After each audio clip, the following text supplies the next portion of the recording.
made a terrible mistake. He made a terrible mistake. He made a terrible mistake. He made a terrible mistake for himself, his legacy, and for the country. He had said that he would not run again. And, counterfactual narratives are always a bit tricky. But I believe if he had kept to that plan and said in, say, the late summer of 23 that he wasn't going to run, that he was going to pass, the torch to the next generation, we would have had a real contest. And very sadly, I believe whoever emerged from that contest, whether it was the vice president or a governor or a senator or anybody else, would have beaten Donald Trump. So I think it was a terrible miscalculation on the part of President Biden.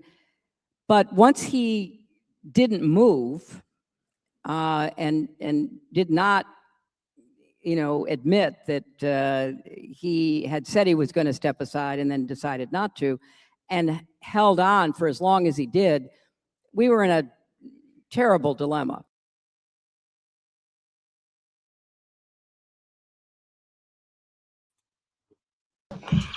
Yeah, I find that clip fascinating because, she's kind of right. I hate when she's right. A couple years ago, if you had said, and this happened during the 2024 kind of time period. How dare you? You said that Biden had said that he only wanted to run for one term, which he did. Yes, he did say it can be transitional.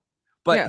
he did it in the classic politician way, where you slip to the media. You're like, oh, the media reports people sources close to Biden, but it was definitely him. And it's kind of fascinating because for a while, if you had said that, there would be a bunch of liberal commentators that would call you a liar, because it happened to me. I said he only wanted to run. He said he would only run for one term, and I got called a liar by same. But it's the absurdity space. We were off Newsday Tuesday, more like Q&A Tuesday. So I didn't really plan that much stuff because I wanted people to ask us questions, because this is usually where we do movie night extravaganza, and we moved it to tomorrow. So for this week, so it's going to be interesting. I was telling on my show about the puppy mill situation. Oh yeah. Oh God. And she said everything was great. She's gonna keep us wherever they go down to Florida or whatever, farmhouse, whatever, for the week to clean up dog shit. And what happens if What happens if she catches you saying something about her, the fact that she has a puppy mill on stream? Do you think? No, nothing. People have called on her in the past, and nothing happens. She just gets a slap on the wrist because they're not being abused or any. Yeah, I don't think it's not technically illegal to have a puppy mill. It's just bad. Yeah, you just gotta make sure that you're actually breeding them properly, taking care of them, and also not torturing them or anything like that. Yeah. But she's funny. She's very much pro-Trump gal. She would marry her younger. She would marry Trump and leave her younger husband, and she's 80. I thought you were going to say that she would let Trump marry her younger daughter. I thought that's where you're going with that. She only has one kid, but it's funny because my mom told my MAGA chud uncle, who's mentally still stuck in 2010 level conservatives humor, he has a poster of Hillary Clinton with a target on her face. That's how insane he is. 2010 broke him. He used to be able to roll. I don't know. I'd get that poster. Yeah. But other stuff, he loves Charles. What was it? What was that guy that Charles? What's his face from Fox News or whatever? Charles Krautheimer. Oh my God, he was like, I will listen to him and Rush Limbaugh. His name sounds like a slur. Yeah, it does. But my mom's like, oh, Carl, guess what? Your niece is helping Mom Donnie out. And then he went from 0 to 5 billion a second. He's like, that Mom Donnie's a communist jihadist who's destroying New York and crime's gone up and violence. And my mom's like, you can't just say, oh, cool, I don't like him, but that's fine. I mean, even my uncle worked for Trump. It's okay, cool, but good luck. He can't even do that. I wonder how does Amish farms puppy breed? Well, I mean, I guess it's just puppy breeding, but it's I don't know. You'd think that there would be some kind of high tech thing that they're missing out on there or something. I guess they're not. I guess the puppies are living in an Amish paradise. Maybe they have the Amish build that really cool furniture. like Mhm. the Shakers do.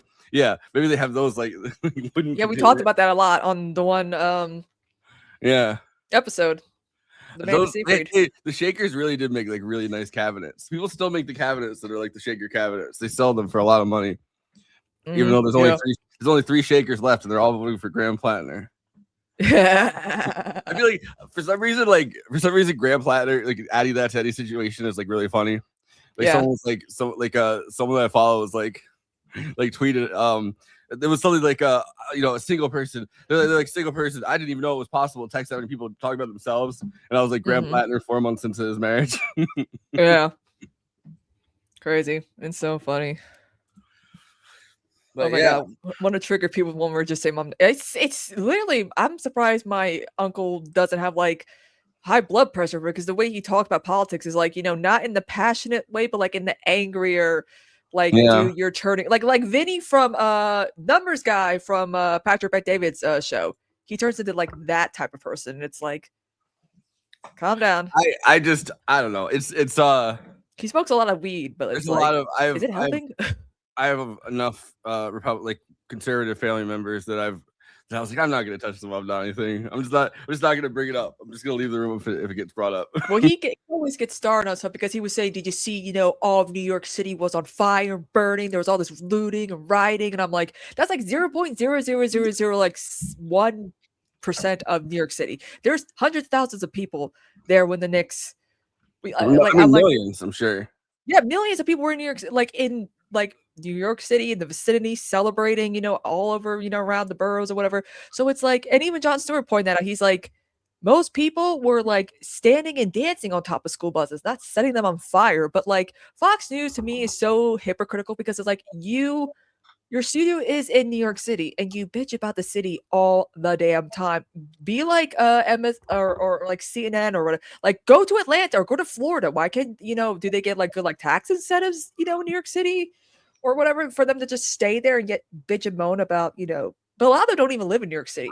Like, I mean, it's the financial capital of the pretty much the world. I mean, like it's it kind of took the mantle from London. So it's like everyone that bitches about it, it's like, if you're like a if you're like a CEO or like a corporate, like if you're involved in like high level, like as a corporate executive, like I don't think you're going anywhere else. You're plugged in there, like it's a financial, like it's the top financial market. So it's like, it is kind of sick to have like a socialist running the city that has the largest financial like transactional market in the who's only 2 years older than me. It's so weird. I contacted my I think I told you this too, but like he was like, I'm like, I know things been busy. I just want to touch base. He's like, oh yeah, things have been crazy, but in a few days we'll get back onto like the Twitch stuff. I'm like, yay, I can't wait to help y'all and get to work and whatever. And I'm looking forward to that documentary about Hassan's fans and the girl who is always doing like the longer clips. You see her, Adri, that girl. Yeah. And I messaged her. I'm like, were you part of this? She's like, yeah. And it was just me complaining for 10 minutes. And I'm like, I'm like, because she used to hate him because she always thought he was racist and blah, blah, blah, blah. But then, she started looking at the longer clips and stuff. I'm like, that's how it happens. And again, being so close and knowing Dan, I was able to get a lot of insights into Hassan's, behind the scenes at like TYT. Because I know he had that one like earlier Manosphere show that a lot of people were like, oh, look at Hassan being like sexist and misogynistic. And I'm like, he's playing a character. Yeah, it's a bit. Yeah, it's a bit. I remember that. Yeah, I remember what Actor Prop or whatever it's called. Because he was also like Pop Trigger, but like even like this was way before that. This was this was like 2014. He was doing the Agile Prop thing in like I think that was like 2018, and then like right before he left TYT. This was like 2011. This is when he was still an intern at TYT. Yeah, he was just Jenks' awkward nephew, But it was just so funny because like say what Jenks said, where he's like, he was like, I think it's alright if a guy wants to fuck a horse. Yeah, that whole because like the journalist was like, oh, since you've been watching him since before he really started to be on camera on TYT, you can clarify a lot of earlier stuff for me. I'm like, yep, I'm here. I don't know. I feel like I learned who Hassan was in like 2017. I want to say, but even then, like that Manosphere character was like years before that. That was like he was just out of college or something. You can tell he's like still kind of. Welcome in. He's like still kind of chubby a little bit in the. Yeah, chubby boy. I mean, he's like, he hasn't really, because you usually post like his little workout regimens and stuff like that. So, but now he really hasn't done that. And I'm like, oh, you're slacking. But he's so busy. I will say though, I saw a clip the other day when he was like in a hotel room, and I was like, he do be having a tiny head. Yep. That one photo of him in that suit, his head's so tiny. And I'm like, dude, you're not beating the tiny head allegations. And then, of course, they make his head smaller and smaller to really emphasize, like, yeah, his head's really tiny. And you could just, I like if you make it bigger, you're like, oh, no. I like a version where it's like the left, right? Like on one side of the spectrum is the left. It's just making Hassan's head tinier and tinier, and the other side's the right, and it's making Charlie Kirk's face smaller and smaller. And then one day they'll sync up.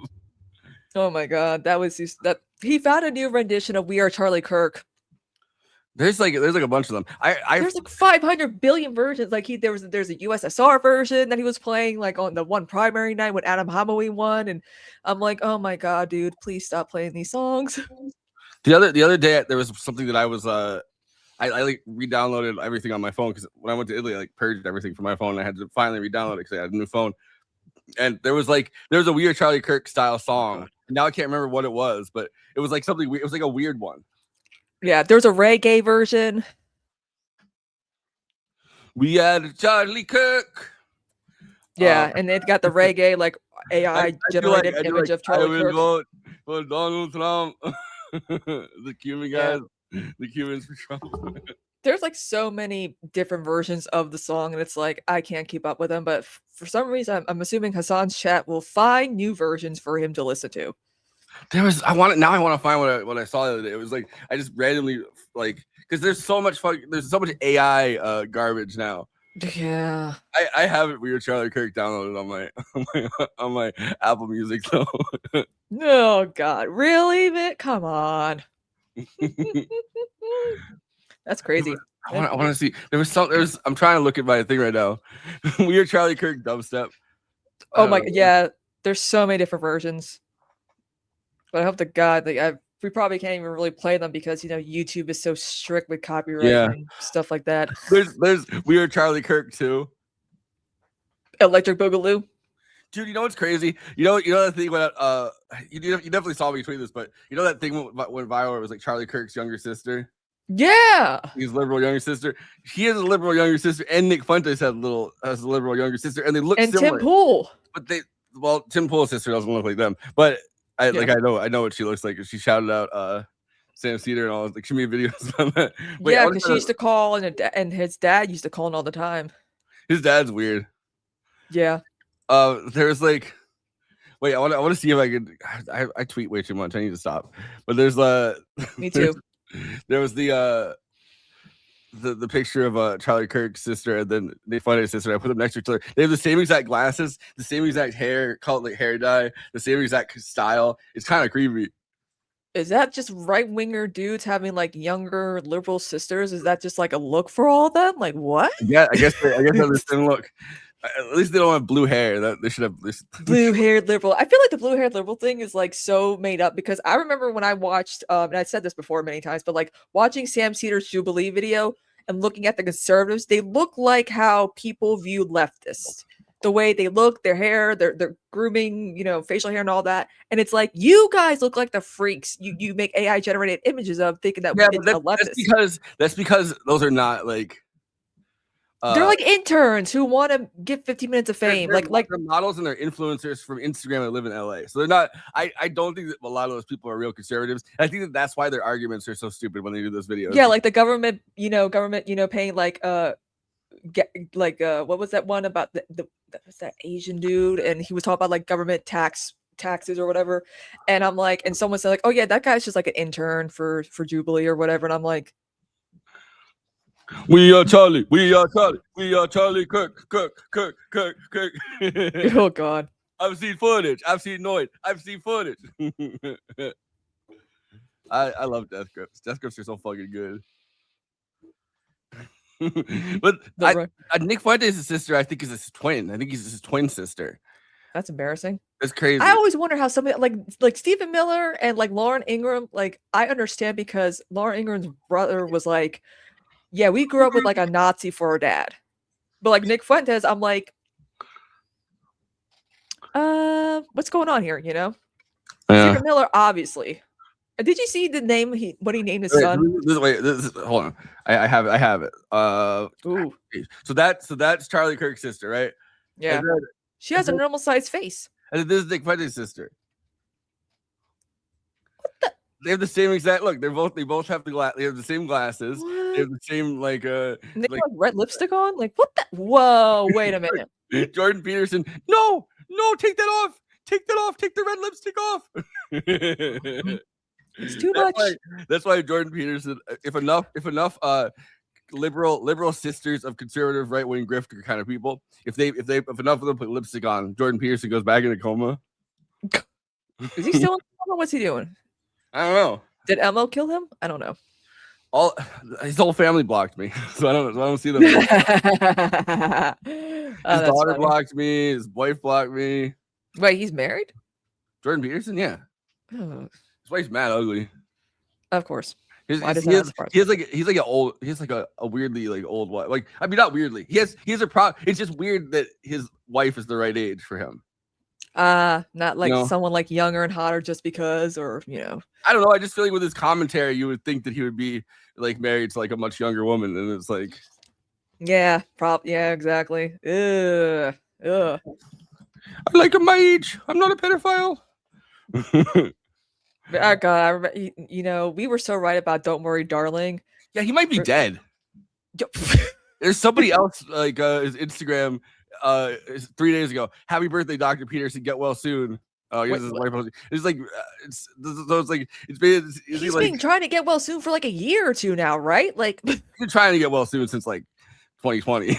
yeah, exactly. And then you know we haven't really heard because I remember when "Don't Worry, Darling" came out, and he's like, "I thought the marginalized were crying all the time," and I'm like, why do men find your shit attractive? I will never know.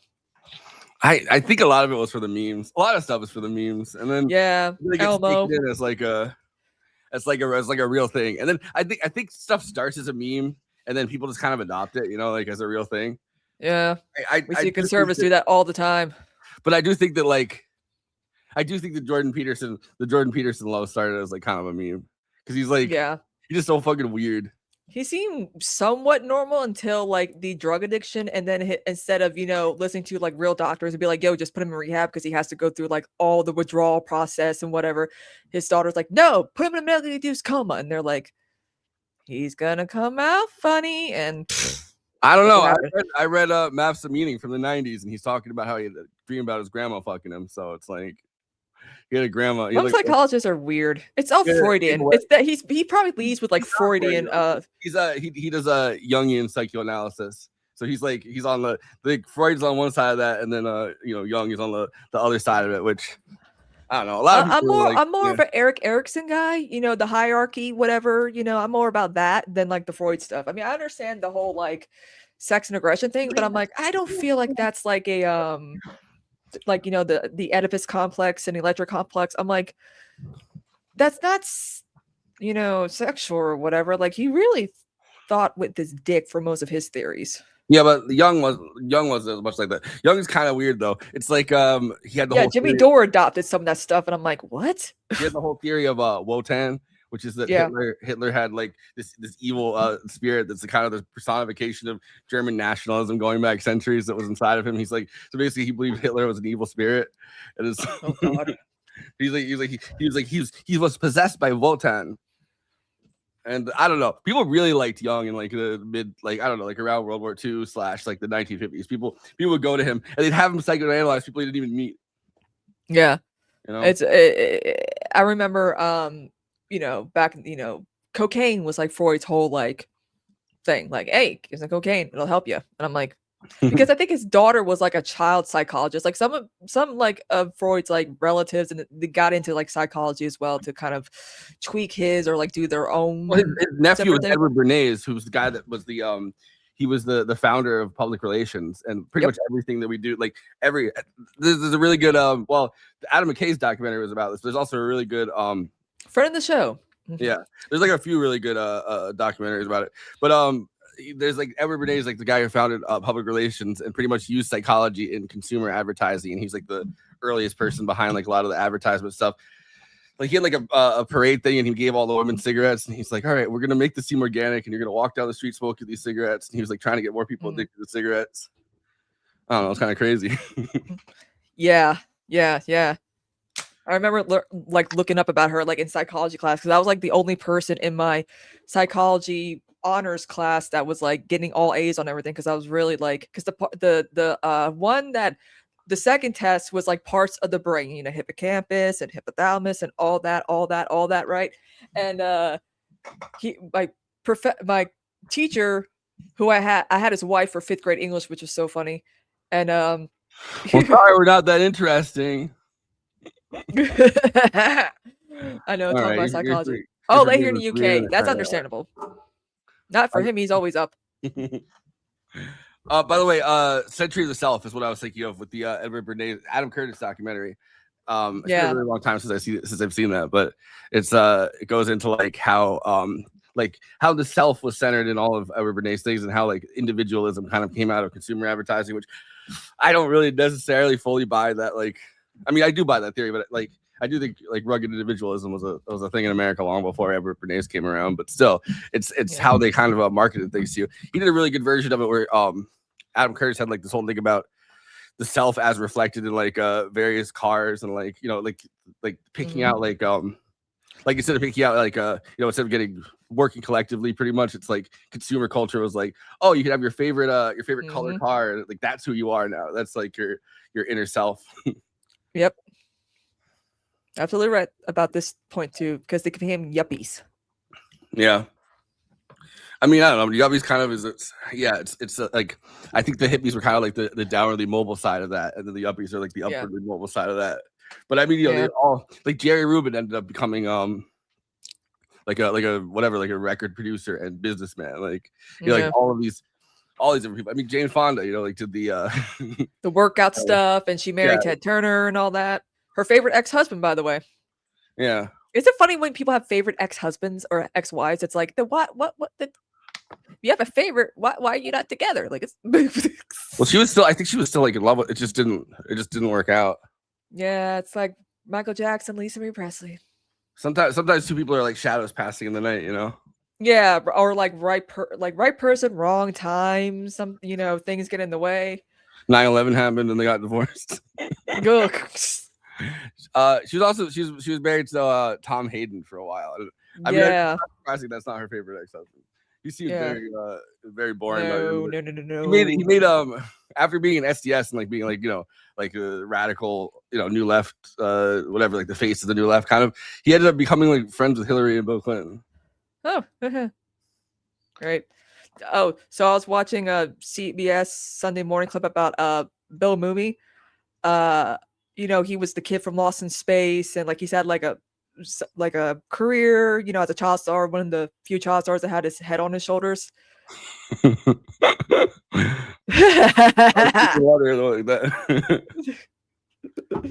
But they were talking about you know, his career, but he also was like a Emmy-nominated songwriter for Adventures in Wonderland. And I know most of the cast from that show because it's a very small fan base. And John Hoffman, who created The Only Murders in the Buildings, I'm like, how the hell? And I know him. I'm like, how are you getting all these cool like guest stars for every season? You got 2 cast members from Bridgerton. How? I'm like, dude. I mean, I feel like it's definitely easier to get context. It's definitely easier to get cast members from Bridgerton than it is to get Steve Martin and Martin Short to be. You're like, yeah, that's kind of it's cool though. I'm so proud of him. They're like A-list celebrities. I feel like Bridgerton. Yeah, and his husband did the Emoji movie. Remember that? Yeah, I mean, barely. I don't want to remember that, but somebody. I remember someone was like, I can't remember like what actor it was, but it was like a well-known enough actor, and they were like, I was the poop emoji. Oh, Patrick Stewart, I think it was the poop emoji. I was the poop emoji. Yeah. I am the poop emoji. You do good impressions of everyone. Though the guy, you seen the video? The white dude who did the Obama impression, right? I've seen that guy. Yeah, I think he's so. I'm like, as long if you could get the folks right, because when you're doing like impressions or accents, you gotta have like a trigger word or a phrase that Yeah. can get you back into it. But I'm just like, Hassan was reacting to it. And he's like, he sounds more like Obama than Obama. Is this black voice? Is this black face? And he's like, how did he do it? I'm just like, You know, hey, you know what's really funny? There was that thing for you recently where Biden was introducing a guy, and he's like, I like to think of him as he's kind of like Obama, and people were like, wow, he's comparing this random black guy to Obama. The guy walked up, and in my head, I was like, that guy does kind of look like Obama. yeah, he's opening his like presidential library on Friday, and I'm looking at like, oh look, actual talent showing up to this thing. Yeah, well, too bad about the building. Yeah. This is the worst building I've ever seen. It looks like the real life version of Squidward's house. Yeah, and Trump wants to build like he's like, I want to make my presidential library the tallest building ever, and I'm like, why? What's gonna be in there? Like all false stuff. It is kind of fucked up. Like Obama didn't dedicate anything to like resources to the South Side. He's just like, I'm building my library. And producing podcasts and doing Netflix deals. But it's like I don't know. It's just like, and he's like, I hope this will help the youth. Obama, it's not gonna. Your presidential library is not gonna help the youth. No, the youth. It's just funny because I mean, as much as a lot of people say, oh, Jimmy Carter, I'm like, but he invented the post presidency. He actually was like, I'm gonna eradicate, guinea worms and have clear water, drinking water for Africans. There's another thing. And building houses for humanity. Guinea worm is another thing that sounds a lot like a slur. Yeah. Imagine if Charles Krauthammer got guinea worm. That's just, but like he wasn't the best president. I get it, but like, imagine what would happen if Carter had actually won that election. I mean, he probably just would have been worse second time around. He was not a good president. He was able just to do a lot more afterwards, and he really showed like, hey, but now these post presidents are doing like business deals and Netflix deals, and it's like, I mean, at least Bill. I mean, credit for Bill Clinton. He's got that Clinton Global Initiative thing where they try to like do stuff, but it's like Carter was out there actually doing stuff. Carter's the only president, like male president that we've only had male presidents, obviously, but he's like the one male president that they can call prissy. Like he has that little like, it's kind of a dick. I mean, not his post presidency, he wasn't. Yeah. But he had like this attitude to him all throughout his presidency that was like. I do like that he liked Bernie Sanders a lot, and when he was still very like capable of like, I think he went on Colbert like in 2015. He's like, Bernie Sanders is speaking to the people, and he would be. I'm like, okay, Jimmy Carter. Because he got more progressive as he got older. You know what one of my favorite SNL bits is Dan Aykroyd as Jimmy Carter. Yeah. He has a White House line where they call in, and he's like, and he just gives the person advice on the hotline. He's like, so someone's like, I'm freaking out, man. I think I took the orange acid. He's like, well, what you took is he's like, what you took is actually the orange tab. Now, what you're gonna do is put on some Almond Brothers, and you're but then like, I don't know, he got like kind of more and more like prissy, like that impression. Dan Aykroyd's impression as the 4 years along, because kind of, I don't know. I think he is like he's like kind of it was a crazy time, I guess. I thought it was an insane time, like. Yeah, but also too, like, I never really Christopher Lash. He had Christopher Lash come to the White House, and he was like trying to get advice for Christopher Lash about. It was during the time where he basically like he had a mental breakdown, essentially, not like a real like, but he like climbed the mountain. And then he was having a manic episode. He climbed to the top of a mountain, and nobody knew where he was for 10 days. And then finally he like invited like some kind of like God figure almost, like he invited all these people from Georgia up to the top of the mountain to like. And he sat there and he like climb a mountain. He like sat on the floor and he let them all like just like rip into him for like 2 hours. Yeah. I think it's I barely remember like what George H.W. Bush sounded like, but then when I heard Dana Carvin, like, he doesn't sound like that. But then I'm like, oh shit, he does sound like that. He sounds like 1,000 points of light. And then he does like the impression with the hands and all that. And then Will Ferrell did Baby Bush.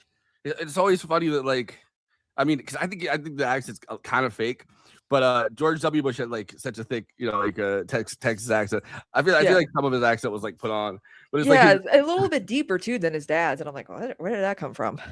Yeah, well, his dad. That's why his dad had like a Very it was the higher wimp, pitched. but he's all the wimp factor. That was his whole thing. He was like he was desperately trying to get rid of the wimp factor. Yeah, and he threw up on the prime minister. Yeah, that too. But there's Woohoo! he like when he was running against Reagan, but then he was also running like on his own like both times. People were like, oh yeah, he's kind of a wimp, which is kind of crazy. Yeah. Actually, he wasn't. He was No. a CIA spook that like but you put on kind of these like faces or whatever. Like Mhm. I think he was like a very cold sociopathic character because he Yeah. spent all that time, and then there's all these questions about like when did he actually start working for the agency? How Yeah. long ago was it? Because there's like there's stuff with like there's also like there's a thing that Joseph McBride found where it was like, oh, they were talking about how they briefed George H.W. Bush about the Kennedy assassination. They said George Bush, and they said, oh no, it was a different George Bush because he wasn't supposed Oh to. yeah, I He wasn't supposed to remember. work for the agency until he was a CIA chief. But everybody like always just had a lot of theories that he was working for the agency the entire time. He also doesn't know where he was. He said he didn't know where he was when Kennedy got assassinated, which like how? That's like saying, oh, I don't remember where I was on 9/11. Yeah. But it's funny because I remember the Bernie versus Trump thing in 2016. There was that loud box thing for, I forgot what was that channel. But the two comedians, they also did like impressions of Chris Matthews and Rachel Maddow as well. Love those guys. And they did like the Jeb Bush thing because at the beginning we all thought it was gonna be Jeb. Like literally Yeah. Clinton campaign was like, Jeb Bush is gonna beat you, so we gotta prop up Trump. And it's like, what? No, Jeb, no, please I stop. remember And then when I they realized- did the thing. They had a comedian playing, Jeb Bush and the guys, Chris Matthews is like, doing all this. And he's like, and your dad might have killed JFK. I was in like the first time I ever took a trip by myself was during 2016, and I was in Florida, and I remember during that trip was when I realized that Trump was gonna like be the nominee. Yeah. Like I don't know, I was in denial, I guess, but it's like I don't know why Democrats still do the Pied Piper strategy, thinking that it's gonna work. It's like, stop it. Yeah, I mean, Trump should have been the proof. Like, don't do that again. yeah. Well, like half of them don't even admit that they did it. Yeah. Even though there's like literally documents, and they're like, No, but it's our fault for not voting for. It's so funny. You could tell these like liberal accounts that you voted blue no matter who, and until you're blue in the face, and they're like, no, you didn't, because they made up this invisible like leftist that doesn't exist in the real world. They just think like a 5-follower account is like how all leftists are. It's like, no, we are harm reduction voters too, not you apparently. yeah, I don't know. I got blocked by that one Mr. What's his face? I was like, haha. Mr. Weeks. I don't know who the other Mr. Cheesy or something. Like they're all Oh the yeah, same. he blocked me. Yeah. A few of them blocked me. I feel like they do this thing that like now like it's been taken to like the 20,000th degree because of like Zionists love doing this. But they do this thing where they jump into your mentions and then they block you so you can't Yeah. It is like I do like kind of do it. Like I don't do that. I don't block people very often. But like sometimes I'm just like, all right, I'm gonna reply and then block them so that they have my reply. I sometimes wonder if they're stragglers from like Sally Albright's like bot farms. Because that got revealed in 2016. Yeah. Well, that wasn't the only one. Like Yeah. there's been a lot of bots. K-Hive had the same thing too. Like there was a lot of them going on in 2016. There's like I mean Not even Bernie people, but it was just everyone's like, oh, the Hill bots and the K-Hive and all those other. I'm like, the thing that I like really fucking hate about this exact thing is like when you talk about the bots, it's like it's very easy to just be like, oh, you think everyone's a bot. Like it doesn't sound good when you talk about the bots. Like I remember when everyone was mad at Nomiki, she's like, oh, I guess the bots are still out today, and it's like, no, those are like people. Like those are people that are mad. I don't know. So it's like I feel like there's a lot of times where it's like if you even bring up the bots, like that a lot of these accounts are bots. It seems like you're coping or something, but like a lot of them are. You can't really tell them. But like knowing, some former leftist TikTokers and content creators all of a sudden like push left and say, Kamala this or Hillary that. It's like, oh, okay, I see what happened.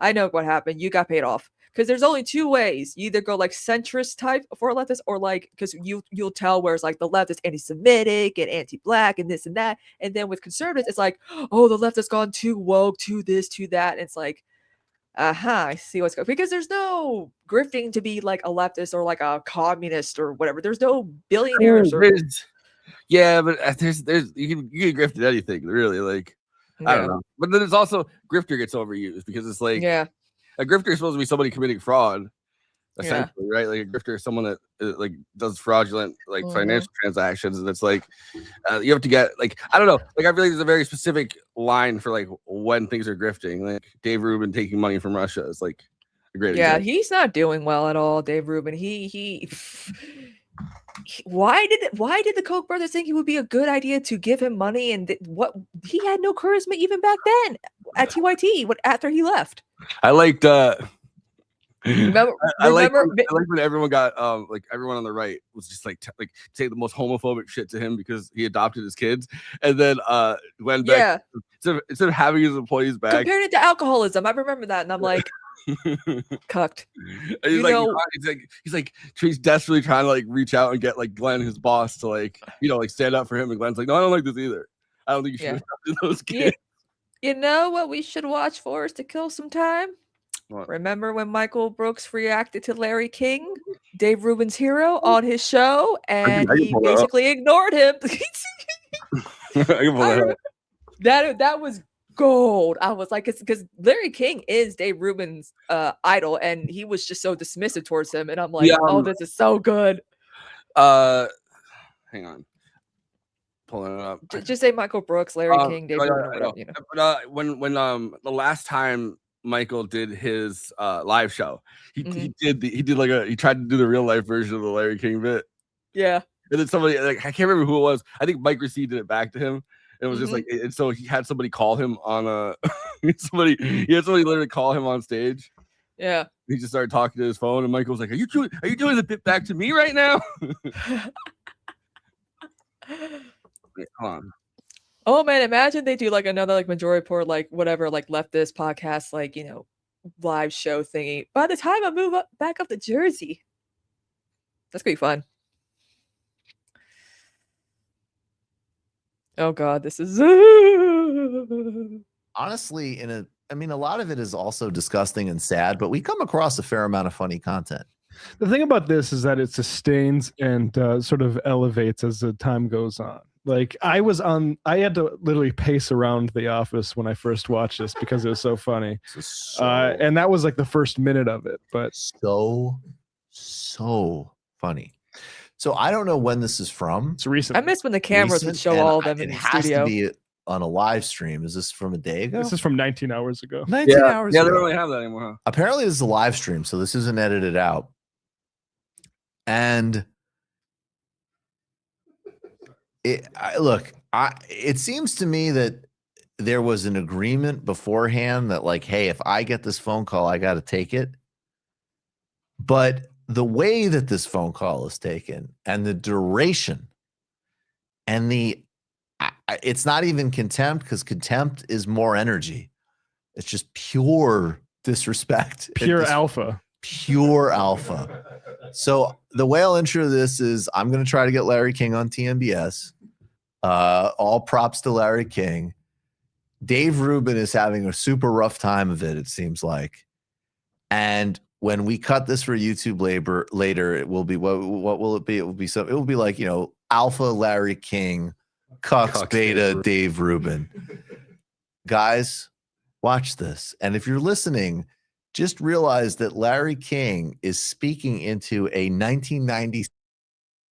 We did do Alpha Larry King, Cucks Beta Dave Rubin, and then they said, oh, you can't do Cucks, and then we went, fuck. Shocks. Oh man. Also, again, he had like the old class, like, you know, Nokia phone, which is so funny. And then like, again, sneakers, you know, suspenders. It's typical Larry King. Yeah. You know, 6 style massive flip phone. Put this on the speaker so our guests can hear this and enjoy. But that gets to what you were saying about this sort of partisan way of just, you pick your side and that's sort of where we're at. And these guys aren't going to dinner with each other anymore or any of these things. You don't need Republican moderates. I grew up with a lot of them. Yeah. New York Herald Tribune. There's some great Hugh Scott of Pennsylvania. Jake Javits of New York. Yeah. He's a distant cousin of mine, actually. Oh, yeah? Jacob Great, Javits, yeah. great man. Yeah. Do you think that's true? Do you think he's lying, right? There's no way that Dave Rubin. Oh yeah, he's definitely lying. Like I feel like Dave Rubin's trying to make himself seem more interesting, and it's like you're not interesting. I do not understand why the Koch. I mean, it's not that interesting. No. Be like, oh, Jacob, the senator from for like the 1970s and 80s, like Jewish senator from New York. That's my cousin or distant cousin. It's like I don't know. I don't know if it makes him sound particularly interesting, but I really he was trying to be like inside. He was trying to be like, see, I'm an insider too. I have cousins that were very, very pro-Israel, just like me. Great man. Oh, he's got a phone. Now let me show you. Yeah, show us this phone. This old. So it has to be Samsung makes it. It has to be that they had some kind of deal, like Larry King say, like if my phone rings, because the guy hands him the phone. Yeah. Visited that company in Korea. Yeah. And it's ringing right now. It is. Actually, hello. Hey, Cannon, where are you? Look at Dave's already upset, seething inside. Oh, you didn't have a game today.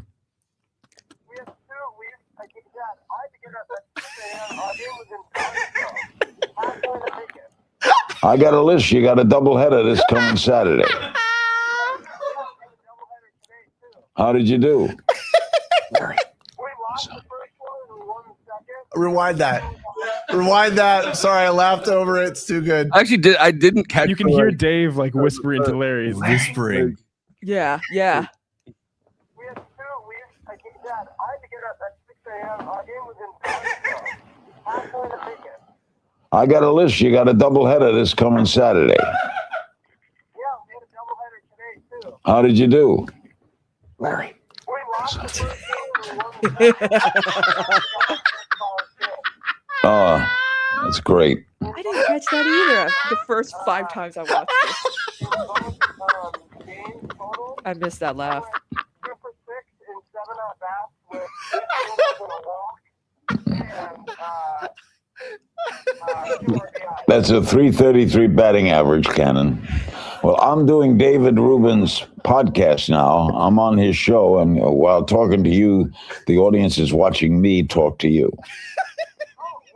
Oh, wow. Cannon, you're a artist. You could do 10 minutes when you open the refrigerator.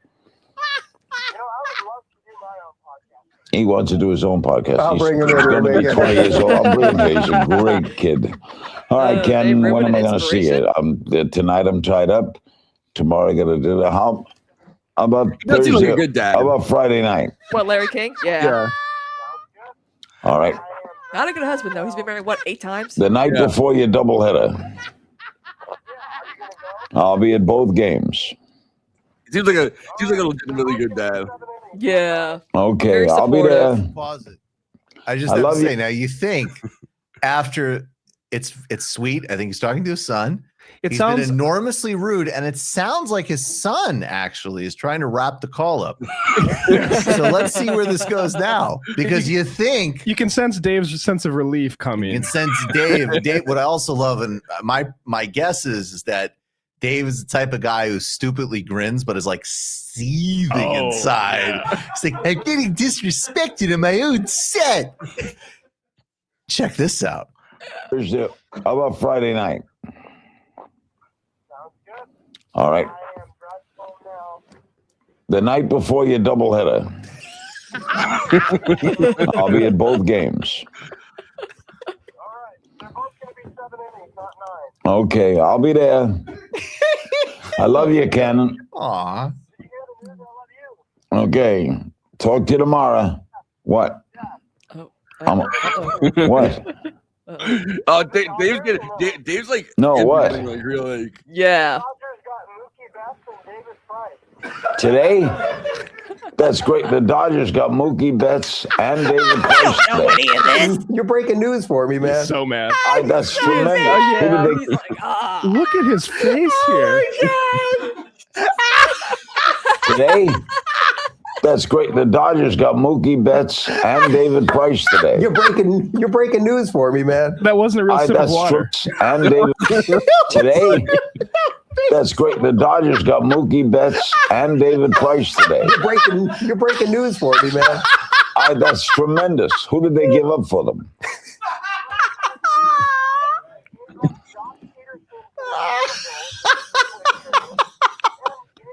Nikes and suspenders. Pure disrespect. No, that's two pretty good players. Into my Anakin picture. Alex Verdugo is going to be a star. So Peterson, is there someone going from the Angels to the Red Sox? Oh my God. We were funny. We were funny to get the glass and then the glass shattered. Wow. Yeah. Cannon, you bring me great Dave news. just gave him a sign here. Watch this. Fake sip. Let's go. Yeah, let's Wow. Come on, Larry. Cannon, you bring me great news. Because like That's this show great, is, Cannon. Thank you for doing it this, for me. and the audience here thanks you. Better than what we were talking about. He says, tell him anytime. Okay, Cannon, baby, I love you. Talk to you tomorrow. Bye. God, that Well, was like, folks, what, the 10 Dodgers minutes? got Mookie Betts and David Price, and Jock Peterson went to the Angels three-way trade. See, you are a newsman. Breaking news. Oh, that's so awesome. I don't know. It was really funny though. Like I think it was Mike Raceva when we did the last live show. They had a phone call that they took in the middle of the live show just to fuck with Michael and do that to him. Yeah. And I remember when they hired Brian, right? The new producer for He sounds way too much like Michael. I know. I was like, wait a minute, what the The first time I heard him, it was I remember it was Halloween. And I watched the clip because I don't watch it I don't watch Majority Report like every day or anything. So I was like Halloween and I watched the clip and I was like, did they bring Michael back from the dead or is this AI Michael? Like another good. Did you see the one where they're making? You can pull it up because it's so fucking funny. The Majority Report reacted to Patrick Bet-David and Terrence Howard, and Brian's laughter is like so like you hear it loud in the background like Michael's, and it's just like it just takes me back. It's like wow. I think they hired him because he sounds like Michael. He does. He's like a stand-up comedian. Yeah. I think that's part of why they hired him. Yeah, he's funny. He's very funny. He's I don't know. It's like he's like fast on his feet, but it's also like there's so much like I feel like there's so much stand-up comedian news. It's like good to have Sam doesn't like do the stand-up part of it. No. But I mean, it's kind of it's funny when Hassan came on. He's like. And was like, I removed Sam's butt pillow. And I'm like, oh my God, he's so old. And he's like, and Hassan's like, yeah, I put the butt pillow back. I'm sitting on greatness. And I'm like, butt. And then I think Jillian Michaels was like, oh, and Hassan Piker calls him Uncle Sam, like. She said it like I saw the clip when she said it like it was a conspiracy. Yeah. She said, like, she was like, I didn't know actually. Hassan calls it like Uncle Sam, and then the Vanguard, like she was listening to these people, and she made it sound like it was like a conspiracy, and so like fuck with her, which would be funny if it was, but like it wasn't. Yeah, I can't believe Sam didn't know that, and it took me to tell him, like, Hassan refers to you as his real, uncle, right? And he was like, really? And now he calls him his nephew, and I'm like, you're welcome, communities. I'm doing my part here, bringing everyone together. There's a really, really we probably can't watch it because I think we're instantly flagged, but the Eric Andre show? Yeah. I love the Eric Andre show so much, but they had one of their episodes, they brought on Jillian Michaels before she was doing like political commentary. Yeah, she was doing like, and then they brought out two midgets. They had a midget that looks like, a little person that looks like No, I'm Eric just thinking of like the scenario in my head. And then do you think it'll flag it? Yeah, they'll flag it. Yeah. Yeah, so like they had this one little person that looks like just dressed like Eric Andre. This one, and then because this is like a recurring bit that they do on the Eric Andre show where it's like they dress up these two little people all the time and they have them come on as the guests and Eric Andre, and then every time they're starting to talk, the little people try to do like try to follow along with the conversation. Oh God. Yeah, it's because she's for some reason, again, Dave Rubin has that podcast called Actual Friends, and I'm like, you really had to sell that title, huh? Because you don't really have friends like Dr. Drew Pinsky and Jillian Michaels, and then random Russell Brand shirtless in bed, and I'm like, this is very uncomfortable. And that was another segment where they were just laughing their asses off on the Majority Report, but I was like, can you at least present yourself, Russell? Do you think Dr. Drew is worse than Dr. Phil's got to be the Dr. Phil's the bottom tier, right? And then Yeah. Dr. Drew, and But then also, Dr. Drew had like a career, like Sam might have crossed paths with him because he had like a career like an MTV in the 90s. Like before he was, Celebrity Rehab with Dr. Drew, he was like an MTV VJ type of person hosting like his own like show. I remember, I think in the 90s, if you look it up. But I was like, Dr. Drew. he has had like I'll give him props for the guest choice. He has had Dr. Eric on before. Yeah, that's the show. Yeah, Love Line. Word. He's got like Eric Osgood, like he's friends with Michael, and he's friends with I'm friends with him. We've hung out but yeah, that guy. He's gone on Dr. Drew's show as like an expert before. Dr. Drew even because he was working on like the COVID project when they're like developing. He was working on like Operation Warp Speed. Yeah. And then that Robert Malone guy kind of went off the deep end, and I think they all kind of like revolted against that guy. Now the guy is like high up in the Trump administration again, but yeah, but he was one of the guys that was like on that project, and then started to like go against the scientific consensus or whatever. And I don't know. I don't remember the. I just think it's funny when everyone's like, "Oh, this COVID vaccine was so fast." I'm like, because COVID is like a strain from like the SARS virus, where they've been working on it, probably in found the we can finally like use it and tweak it for this specific COVID whatever, and it's like it's not really that deep, guys. Science is always the scientific the scientific method. You got a hypothesis, a theory, whatever, and it's all about experimenting and figure out what works and what doesn't work. And I cannot believe people don't realize this, because we all took science class for how many years? Yeah, but no one. I mean, 12 years. I really didn't pay attention to that, but it is fascinating. Like But I did. Like we know someone that was working on like the he didn't end up it was like kind of just the preliminary part of it where it was like doing research to like really figure out like what they actually could use as some kind of I think when the Robert Malone guy like kind of left and that part of it blew up, I think it was over the mRNA part of it.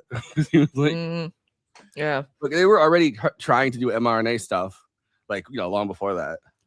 Yeah, like it's just so funny where a lot of people are like, oh, if I expose my kids to the measles, they'll be fine. I'm like, but you're vaccinated against all this stuff, though. Why put your kid through all that? Because they're like, oh, well, I did like these, smoothies that remove all this vaccine toxins from my body. And I'm like, no, it does not do that.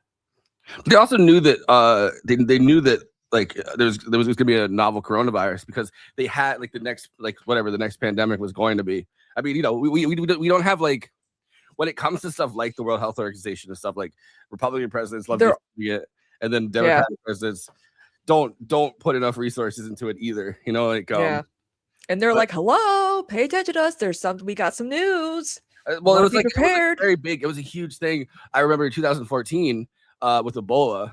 Yeah. Oh my God. ISIS is gonna bring Ebola over, the border. I literally remember that on Fox News because we were. I don't even know how that would work, because I know. I'm like. Like the time it takes from to get from there the different continents. But it's also I think you'd start to get like infectious signs on the plane. Like I think you get it pretty fast. Yeah, and now thanks to Elon. And what's so funny, I feel like Elon Musk should be actually paying for all the damage he's done because of the Ebola and the screw worm and all that. I'm like, we should not. He should be, because this is all his fault. He's a trillionaire. He's got the money.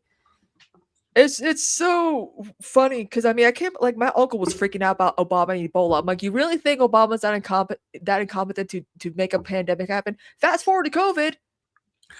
I mean, it kind of almost Trump handled it so well. it was No, he it didn't. was like it should have, the way that our politics works, these only really work if you can score partisan points, and then it doesn't even really matter. But Obama did not handle Ebola very well. Like only like 2 people in the US got it, but like it was still pretty bad. we Like lucked out. We lucked out. They caught those people in the airport coming Yeah. from a country that had the outbreak, and they happened to flag Yeah. them. Like that could have gone very badly. Like, Yeah. and then at the time, I remember the only like Republicans were slamming Obama for it, and Democrats were like, "Well, what could we really do?" We never have like a holistic look at things. And at the time, they had like, I've read like some of the articles from the time. Like there were people in the scientific community that were like flagging this, like, "Hey, maybe we should have like a more robust response to like an idea, because something's gonna happen. Like it comes in like a cycle." It's literally like when the World Trade Center got bombed. They're like, "What's the next wave? They're gonna plane." Yeah. You know, like But there's- you gotta think ahead. You gotta plan ahead and think like, okay, what can happen next? But it's How do we it's be on enough prepared? of it's on enough of a cycle that every like, I don't know, like the when they had Spanish flu, it was like almost exactly 1918. Yep. By the way, Spanish flu, the hilarious part of it is that it actually the first case of it documented was Kansas, but we did not report it. So Huh. we let the Spanish take it. We like, because the first person, they're like, "Oh, this is Spanish flu. This is," but then like the actual first Oh, patient zero Kansas kind of flu. thing. Yeah, but like Woodrow Wilson was like, "We're not calling it Kansas flu," because Spain was neutral in World War One. Mm-hmm. So we were, It's like so we- it's like calling it the like the Swiss flu or something. well, just everyone in World War One was like kind of ticked that Spain didn't join the war. No, So they were like, well, but they were like, we're gonna call it Spanish. Like we're just gonna say the Spanish for they're the like, first ones to hey, happen. yeah, But there's like the first case of it was like in Leavenworth, Kansas. yeah. I learned that recently, so that's why I can pull it up in my head. But Yeah, there was like a lot of like it's kind of crazy. And too, like where people like, oh, people are wearing masks all the time. I'm like, Ebola rocking everywhere. oh God. But like a lot of people, like everyone's like, oh, everyone's wearing masks and these face diapers. I'm like, people have always been wearing masks, especially during flu season. And again, people who are immunocompromised have to wear a mask. Again, I had a friend when she was younger, she had a heart replacement procedure, and once she became a teenager, she started living a normal life. She wore a thick mask from like her nose down to like her neck, like covering, so she didn't get anything. Then she started living with her mother, who was a smoker. She started removing her mask to try to live a normal teenage life. And then like 2 days later, she fell into a coma and died because her heart was rejecting all the crap that she was being exposed to. And she was like 12. I used to think like, I mean, I don't know. I guess it's kind of racist in my, whatever. But I'm not racist, like xenophobic, I guess. But I used to think that it was very like it was kind of weird that Chinese Americans are always wearing like the masks in the subway. Like when I was a kid, like not obviously now I'm like, holy shit, they were 100 they were 100% right to be wearing masks in the subway. But as a kid, you see something that's a little bit different, and you're like, yeah, you're like judgmental. It's like, You're like, that's not how things are supposed to be. But it's like, and then I remember like. It dawning on me at the beginning of like the pandemic, like, holy shit, they're very clean people. people. Subway were like smarter than I am by a lot. Yeah, exactly. Because we cleaned for when I would get my nails done, the business, the house, and we had to take our shoes off, and we had to clean like every week because they like it very clean. They're very, very clean people. And also, I think it's Tippy Harridan who brought the Vietnamese nail techs over to the US. So thank you. She's still alive. Well, there's I mean, when you look at like just the population size of like the urban density in China, right? Like, yep, it could go very, very badly. That amount of people in like a small area, like you have to be very careful about that kind of thing. So China's like giant population boom over the last couple centuries. It's like it makes a lot of sense that they're very like clean, like hygiene is a very big part of their culture, because that could, like, imagine an American style, imagine like a city the size of like one of the Chinese cities. They're like huge, like I don't know, they're like way bigger than anything in New York City or like LA. Yeah, and you can see like because I think Conan was talking about this. There, or even like Hassan, they have the things cleaning the streets, and and that's the thing too about like what happened with the Knicks. Everyone's like, wait a minute, Japan and China aren't the same. Like Japan does not have the population density that China does. Oh yeah, that's true too. Like, I think because I saw something about like AI data centers, and a lot of people are like, how come the ones that are over in Asia are actually benefiting? I'm like, it's because they have the infrastructure. They fund the infrastructure. If people are like, if we could use AI to help, power our town's electricity, use renewable water, and not use all these resources. I'm like, because we're not gonna build the infrastructure to make it, like helpful in any way. See, they're way ahead of us over there when it comes to technology. It's insane to just think about like a society with 1 billion people. Like think about governing a society of over 1 billion people. I mean, you either could do it like, India has kind of, I don't know, India, I guess it goes back, they've kind of had the infrastructure from like colonization, where it's like they've taken kind of districts, and it's like district by district or like province by province. You can kind of do it that way, but I can't imagine like a society, like you can't have like a cohesive society that it's got to be very hard to have a cohesive society that size. Like that's so many people. Like I feel like there's I feel like our country sometimes has like too many, not like in a racist way, but like I feel like our country, the population is so huge. I mean, there's entire parts of our country that are like pretty open, but it's like a lot of people are land votes. But like a lot of people are like concentrated in like, and like when you think about something like China, which is like, the size of our country, I guess altogether, like China's a big country, but it's like there's like, just imagining like you have to put people on top of each other, kind of, and it's like, I don't know, imagine like it's like 3 times the size, like 3 times the population of our country, and it's like I can't imagine like that would just like destroy us. Like it would.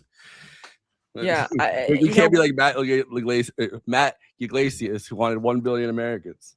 Oh God! He took that back in 2020. His woke thing was 1 billion Americans, and then as soon as 2022, 2024 happened, he took that out of his bio so fast. He's like author of 1 billion Americans. He's like, oh, you never mind. No, back to the cleaning thing. Like it was funny because a lot of people are like, oh, they destroyed New York City, and yet like 5 hours later, everything was clean for the Puerto Rican Day Parade or whatever. I'm like, Zoran's doing it, man. Like I think a lot of people are just willing to actually like, because they love him, they're like, I'll do a job doing sanitation or, helping machinery or whatever. It's like when they shoveled all that snow too. He's like, we're paying people to do, that's so cool. I mean, there's a long history in New York City of the good government kind of thing, where it's like, it always comes in these just really like violent and hostile cycles where it'll be like corruption to a level that in any other American city would be a deal breaker for people who are living there. Like, so it'll be one cycle of that, and then a cycle of like a reform, kind of like good government kind of administration, and that's happened for like over a century. Like, and people are still wearing masks. And what was funny too is that a lot the year COVID, like between like 2020 and 2021. Flu cases went down significantly. They're like, oh my God, this is like the lowest, of flu cases ever in like forever. It's like because people are wearing masks. Everyone was wearing masks at the time. So yeah, I mean, people, it wasn't, with COVID, obviously people might still get COVID, but like everyone was like, wow, flu cases have gone down by a lot. And it goes to show that wearing masks can prevent the spread of flu, regardless of the strain or whatever, There's this, there's kind of, I guess I would call him a Mayor Pete style figure, John Perroy Mitchell, the boy mayor. He's until Zoran won, he was a year. I think he was a year older than Zoran when he won. He was like 34, but he was like this very young mayoral candidate. Actually, he was only the 3rd youngest mayor of the city. So there was other people that are even younger. Oh, what, talking about New York City? Yeah. Wasn't there one that was like 20? Yeah, I guess. I mean, I thought he was like the youngest up to that point for some reason, but I guess I'm wrong about that. But he lost his race. Like the administration, he was like a good administrator, but Tammany Hall took it back, which is always what happens, right? Like he's a reform mayor, then Tammany Hall would take it back, and so Tammany Hall got their guy in there, and like I think it was like Red Mike Highland, or like one of those people, and like one of those like real Tammany politicians from the old days. But it's this like John Perroy Mitchell volunteered for World War I, and then immediately crashed his plane and died. He didn't even get to leave the country. He was training in Louisiana, and well, at least someone's asking us questions.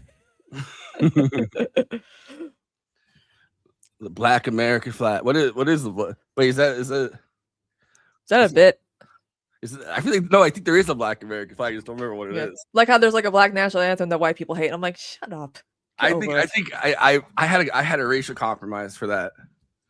I feel like we should have a new national anthem. Well, I mean, I honestly feel like This Land Is Your Land should always be, you know, because it just sounds more camaraderie, you know. This is I don't know how this bit ended up happening or like why I thought of this. Oh no. But my idea for like, because I wanted to bridge the gap. I wanted to bring the races together. So we have like, you know, we have a heal the world. Yeah, so my idea was Return of the Mac. Oh yeah. Return of the Mac. Everyone loves that song. Whoa, whoa. I just feel like that should be our national anthem. Oh yeah. It's so weird. I still know the lyrics to the national anthem. I'm like, I haven't sang that song in like since high school, and I still know the lyrics, and I barely listen to because I don't watch sports events, like unless it's like the Winter Olympics or now. Yeah, but they really, I mean, the way that we do, like, well, I don't know. I mean, I guess I could go on like a whole thing about this, but or even American the Beautiful could be a better, you know, the way that we do like patriotism because of the way that our country is you know, kind of established, or like because it's all like immigrants, that it's kind of a fast track to nationalism. Like the way that we kind of beat nationalism into kids is like, if you go anywhere else in the world, they're like, this is weird. Like this. Yeah, saluting the flag again. We used to back in the day used to do the, you know, you know, and everyone's like, what? I'm like, I feel like even if you're gonna pledge the flag again, but it's stupid. But I feel like putting your hand on your heart is a bit better than doing the Nazi salute. You know, like. They like French people I know like are just French are like, what are you guys doing? Yeah, they're repulsed by the fact that we do a pledge. I love that the French hate. Did you see, you know, how, you know, they're comparing like, you know, Trump, you know, White House colors and like pride, you know, and everyone's like, oh, the French. Stevie Crowder makes people do that even though he's from Canada. Yeah. Oh, Canada. Oh, Canada. I don't. Yeah. But he's the brain. He was the brain. It was like yeah, and people don't understand this. For those of us younger millennials who watched Arthur in elementary school, he was our brain when like Arthur was peak in elementary school. He was. I wonder if he did that Jekyll hide Jekyll song. No, that wasn't him. Oh, thank God. That was the next one, I think. Yeah, I imagine they just kill every Arthur cast member. Like at the end of it, they're like, your term of service is over. They're making me seppuku. It's like with the Peanuts characters. They always actually cast like real kids because it's like, you know, they sound more authentic, and then they replace them every, you know, when they do a new movie or whatever. Well, you can't. Not everyone can also be either Pamela Alden, who does the Bobby Hill character, yeah, or I forget her name. I think it was Lisa or something that does the Bart Simpson voice. Or Nancy. Yeah. That's her name. But yeah. Those are like the two, like like kind of well, I guess now kind of like older women that do like they still do like the voices for like kids characters. Yeah. It's really good. Yeah, well, it's like when I watched the new Animaniacs reboot that came out during COVID, they all sound a little older. Like I could tell that Rob Paulson, who does like Yakko and like Pinky, he got like dentures, so you can like, you know, hear the, you know, in his voice, and I'm like, yeah. Oh. And then of course, you know, with Dot, the actress's voice got a little older, so she didn't sound exactly the same. The only person who sounded the same was like Wacko. You know, I noticed a lot of times like a lot of people are getting like, which like I'm pretty sure I'll have to get at some point when like my teeth are fucked up enough, because I took a lot of antibiotics as a kid, and, like my enamel was fucked. But a lot of people get those veneers now, and it's like they do not look good or sound good. Did you? I told you where Julia, her teeth situation. Like yeah, I think she showed us, right? Yeah, and she got glow in the dark. All right, I was like, and because dentists just love doing work regardless. I'm like, look, my wisdom teeth came out normal. Every once in a while, I get a pain, but I don't want them removed. They're fine. My teeth are not impacted. They're fine. Just do a deep cleaning and do some bleaching. Fill in some fillers, whatever. That's all I want. Do not be trying to pull teeth because my teeth are fine. Yeah, I mean, I don't know. I've been using Sensodyne my whole life. That's the toothpaste that saved me. I have like, I think they've pulled like 3 out of my head at this point. One pretty recently, and it was, I don't know. It's like on the other side. It's not like if you get implants, it's fine, but like the full veneers just don't look good. Yeah. That like, especially like if you get like, I know someone who had like braces and she had like her tooth was like a Tom Cruise situation where it was like in the middle, but it fell out, so she had to get like an implant to like fix like, you know. And I'm like, because braces weren't fixing it. But it's like, I don't know, the implants, a lot of them look good. Like you can't really tell the difference. It's because the teeth have some diversity to them. They don't all look the same. Like the Weeknd's veneers are shut up, you know, like. Well, they had the thing where Kanye got all his teeth filed down. Like this is like right as he was doing like the Nazi shit. Right? Like, he got like addicted. He got addicted to nitrous oxide because they. What is this, Blue Velvet? So he was running around. Dennis Hopper? He was running around going, baby wants to fuck. No, but so like I don't know, like a big part of the story behind like, I'm not saying like that's why he. I mean, but like it doesn't help. Yeah, it kind of turned him into like a junkie. I mean, what he was doing was like junkie behavior, right? Like I don't know if you've ever, I don't know if you've ever had like a person get into a fight with you that's like both a drug addict and kind of schizophrenic. They my sister knows that.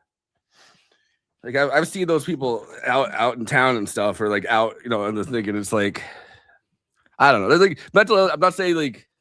People always think that if you're saying that like mental illness is a component of this kind of stuff, it's like you're saying like everyone that has mental illness, and it's like it's obviously not what I'm fucking saying. But people are like, well, people have mental illness and don't do this. It's like, okay, but also people have mental illness and like, you know, like try to like seppuku themselves. Like there's a lot of it's a big spectrum. It's a spectrum, you know. And like Kanye is like, he had untreated for like 30 years bipolar, and then kept going on and off meds. Like I'm sure and he was doing drugs. Like I'm sure all of that. That's not good for the brain when you're constantly, you know, going back on, off, you know, your brain's not really able to, you know, digest all of that. I think it's funny had anybody like, I don't know, like extreme. He was isolating himself from the Kardashians, who give him credit, they were trying to help him. that was their first you know, like Kim Kardashian keeps trying to help prisoners. Kanye was their first one. She was trying to help get off the Democratic plantation. Yeah. No, I don't know. I feel like this is like a one-dimensional conversations on this stuff, I guess, with you know, mental illnesses and stuff. But it's like it just seems like like the Kanye situation seems very sad to me. Like it seems, because he was like the greatest rapper in recent history, and then it's like, what? Like a lot of people reacted with like understandably, but like a lot of people reacted with like this extreme amount of like anger towards it, and it's like, someone's talking shit in my ear. This was ringing, but no. Oh yeah, like experience like this. Yeah, we're all mental, but I think the society we live in makes us mentally a little bit. Yes. Like, and they keep cutting funding to help us all. I mean, like there's a girl on TikTok who's been doing like all the shit that Reagan, like how it all began with Reagan and all that, and she did the whole like, you know, the mental asylum stuff and cutting up, you know, like mental health care funding and all that. And I'm like, yeah, there's a lot of shit he did like that we're still dealing with today, and we haven't had a president who's fixed any of this. Which is like, if I were president, I'll be like, reverse Reagan and Trump and Bush act. Like I'm like, we are removing all their crap. We're reversing. We're going back to the days of Eisenhower and FDR. Why does reverse Reagan sound like, I don't know? It sounds like you're to do with something racist. I guess it's like you're like oh, or maybe the reverse Reagan is when you give homeless people money. Yeah, probably. It actually does. You know, it's supposed to trickle up to the rich people, and it ain't trickling up. You know what? It's like a statistic that people. I feel like everyone's so overwhelmed by the, you know, just the horrors of nonstop Trumpism right now that it's like like every new thing leaks out like a sieve. Like, you know, like it's just we're deluged by it. But as of like when the actual big beautiful bill takes effect, like after the midterms, it's gonna be the largest wealth transfer upwards in American history, and that's like an insane thing that kind of just got glossed over. Especially with inflation that he loves. And JD Vance was on The View, and he was like, he didn't say I love the. He's talking about, you know, he's loving that the war was going to be, the inflation is going to go down. I'm like, no, he said I love the inflation, and he said he doesn't care about us. How you cannot twist that? Even my uncle's like, you didn't say that. And I'm like, dude. Yeah, the amount of get deprogrammed.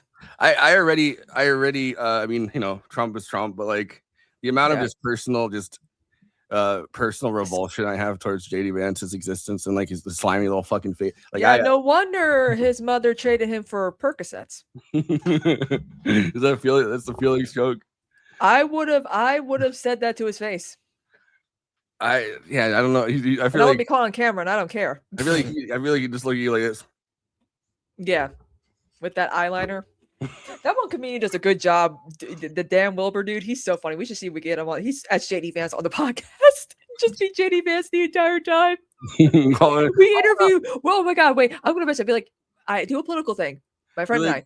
Would you come on and let's interview as JD Vance? Someone walks in and hands me a phone, and I'm like, it's ringing, and then it's just JD Vance. Wow, you're breaking news for me right now, JD Vance. Call back. That's so funny. Oh my god. But it is kind of funny though, because a lot of people are like, Obama. I'm like, yeah, Obama, droner in chief, deporter in chief. But wasn't it great to not hear from him every fucking day for like 8 years? That's what I miss. And I was saying this the other day on stream. I'm like, I miss the mystique. We were just talking about Cheap Trick. We were just talking about the song with Adam McKay. Yeah. I'm like, I miss the days where the president was like, there was a mystique still. Like we didn't have to know. And of course, with this day and age, it's like we know everything that's going on. I'm like, I call me cheesy, call me, libbed up, but like I kind of miss the White House used to represent something. The presidency meant something. It's a joke now, and I hate it. I'm a real traditionalist. I was thinking about there's been like these moments of I would like kind of radical transparency, I guess, in the presidency, and it always goes badly. Like Jimmy Carter doing the crisis of confidence speech, or Gerald Ford saying the State of the Union is not good. Those moments that I think are very important for a society when like the leader of a society speaks honestly with the people. Americans do not like that. Like we have this just instant kind of detestation for that. So because of that, we've gotten to the point where like the thing, like every single White House, not just Trump's White House, like Biden's too. Like it sounds like when you get social media messages from them, it sounds almost like you're getting like something from like I don't mean this in the literal sense of North Korea, but it sounds like you're getting like almost like North Korean level like. Yeah, that's why I got that shit turned off. Yeah, like our dear leader has given us this. Like it all sounds so like fawning and like. Yeah, like, this is number one. This is the best thing. And I hate that. I hate it so much. Yeah, but also too, like when they're describing how bad things are, Democrats still have like a sense of hope, But Trump's like, there are murders, there are criminals, everything's bad, everything sucks, and only I can fix it. I'm like, no, dude, you're not even doing that. But then they also don't. They never have a plan to fix it. Yeah, they never do. They're like, oh, don't worry, I can fix it. And it's like, okay, how are you gonna do that? You cannot be the one who fixes it, because again, like, when you're saying shit that you don't care about us, you're like, don't worry, I can fix it. And then you're like, how? And they're like, well, blue no matter who. Let's go. Yeah. Big beautiful bill, big beautiful boobs. The whole thing.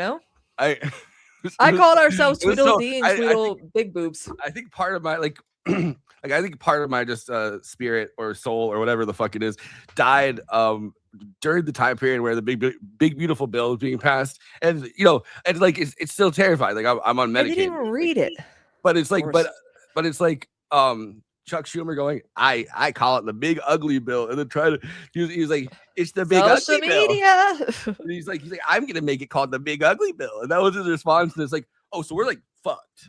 Yeah. Like Cory Booker is supposed to be in charge of like the Democrats' social media, and I'm like, oh no. Oh, we can pass you a bill. You're a big ugly bill. Got him. Yeah. I'm like, we should be getting like, I don't know, maybe like Maxwell Frost in charge of like the Democrats' social media, or someone younger and hip, like you were telling about your friend who kind of like helps the whole that started the whole walking, talking ads for political campaigns. But it's like you also gotta make sure like you have the charisma to do it. And don't just exactly copy like what Mamdani's doing. You gotta do it in your own way. You should definitely follow her Deb Soslaw. Her thing is like but because like Abdul's doing his own version of it, but it works because it's like he's doing it like for like Michigan. One of the people that started Melted Solids, which is like the little like collective of people that do the ads for that started with Zoran, but now it's like everyone and all the DSA kind of candidates. They've also worked with like Brad Lander at this point. Nice guy. Peace and love. Well, it's also funny too because when Hassan was on the Majority Report, he was talking about like how the resistance in 2016 failed. They failed. They wanted to go back to brunch. They didn't really do anything. But I have confidence that the left is being the real resistance by running these progressive or DSA or like DSA adjacent type candidates, and they're doing pretty well. I think it's 2016. Like I don't think anyone, like most people thought. Most people were like, oh, it's not gonna happen. Like Trump's not gonna. Yeah. Do that. So it's like nobody was really like. I'm not saying nobody. There were obviously people in local communities mobilizing, and like I'm not saying nobody was doing anything. Of course, it fell apart really fast because they tried to like build a multiracial coalition of women that were like opposed to Trump, and then they kicked out Linda Sarsour. So like, yeah. But I remember I was watching The Young Turks, and Trump's team always likes to use that dun dun dun dun dun dun dun, dun and it's all TYT call and everything. And I'm like, I remember that night so vividly, I threw up. And then my sister's here for like 2024, and like I think we were doing like we were doing election coverage with Dan. He was so out of it that night. Oh my god, I have PTSD from streaming. He 100% knew that Kamala wasn't gonna make it. Yeah, and he was coping, but like my sister was like, "It ain't looking good, is it?" I'm like, "No." It's hard not to like just like tell yourself like, "There's no way this happens again." Like, yeah, like I could tell this like Kamala's campaign sucked. It's terrible, but it's like if they kept the coconut vibes and the Republicans are weird and just did the vibes thing and sprinkle in like it would have worked, but they listened to like the centrist third way Biden types. It wasn't even like a thing. Like Kamala was never gonna win, and I knew that. She's never won a presidential primary in her life. What makes you think she could do it now? I don't think that I don't think that she was gonna ever win because it was like 116 days. Like it just wasn't. Yeah. I mean, Biden didn't really put her up front as a VP. Like here she is. Biden did not want her to be the person, and like, I think that's a big part of it too. Like Biden was like, not to do the stabbed in the back, my own version of stabbed in the back, but Biden in the front, did not want her to like. And also Obama, he didn't want Kamala to be the nominee either, and then he turned around and was like, black men.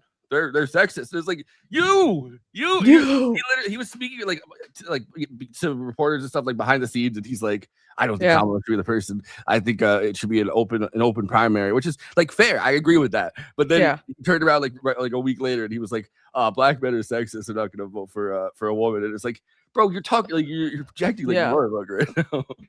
Yeah, it was crazy time because I felt like, okay, we keep the vibes going. We were doing so well, and then that happened, and I'm like, oh god. This midterm cycle, Obama's a lot more like forward facing. It's because he failed so badly all the things he was trying to do in 2024.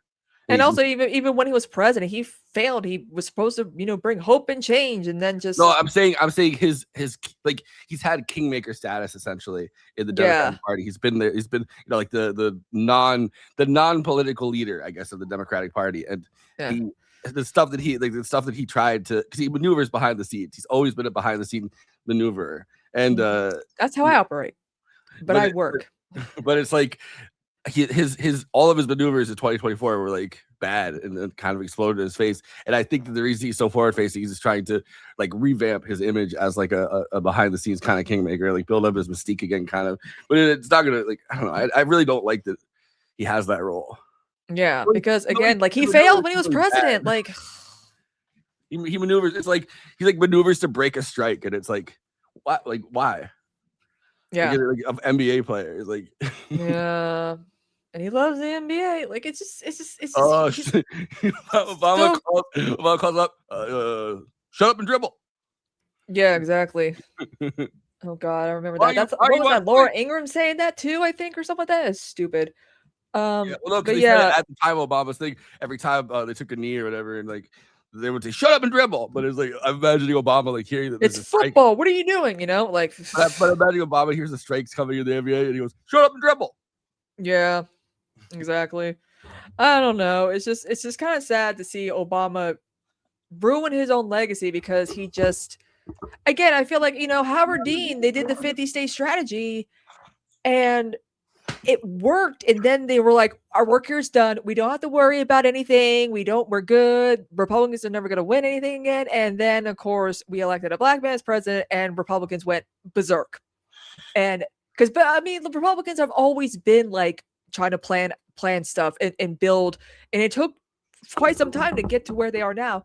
But the thing is, if Republicans just nod off at the wheel and Democrats swoop in and get like a bare minimum win, Republicans get agitated. So they're always like trying to stay awake when they're driving the car.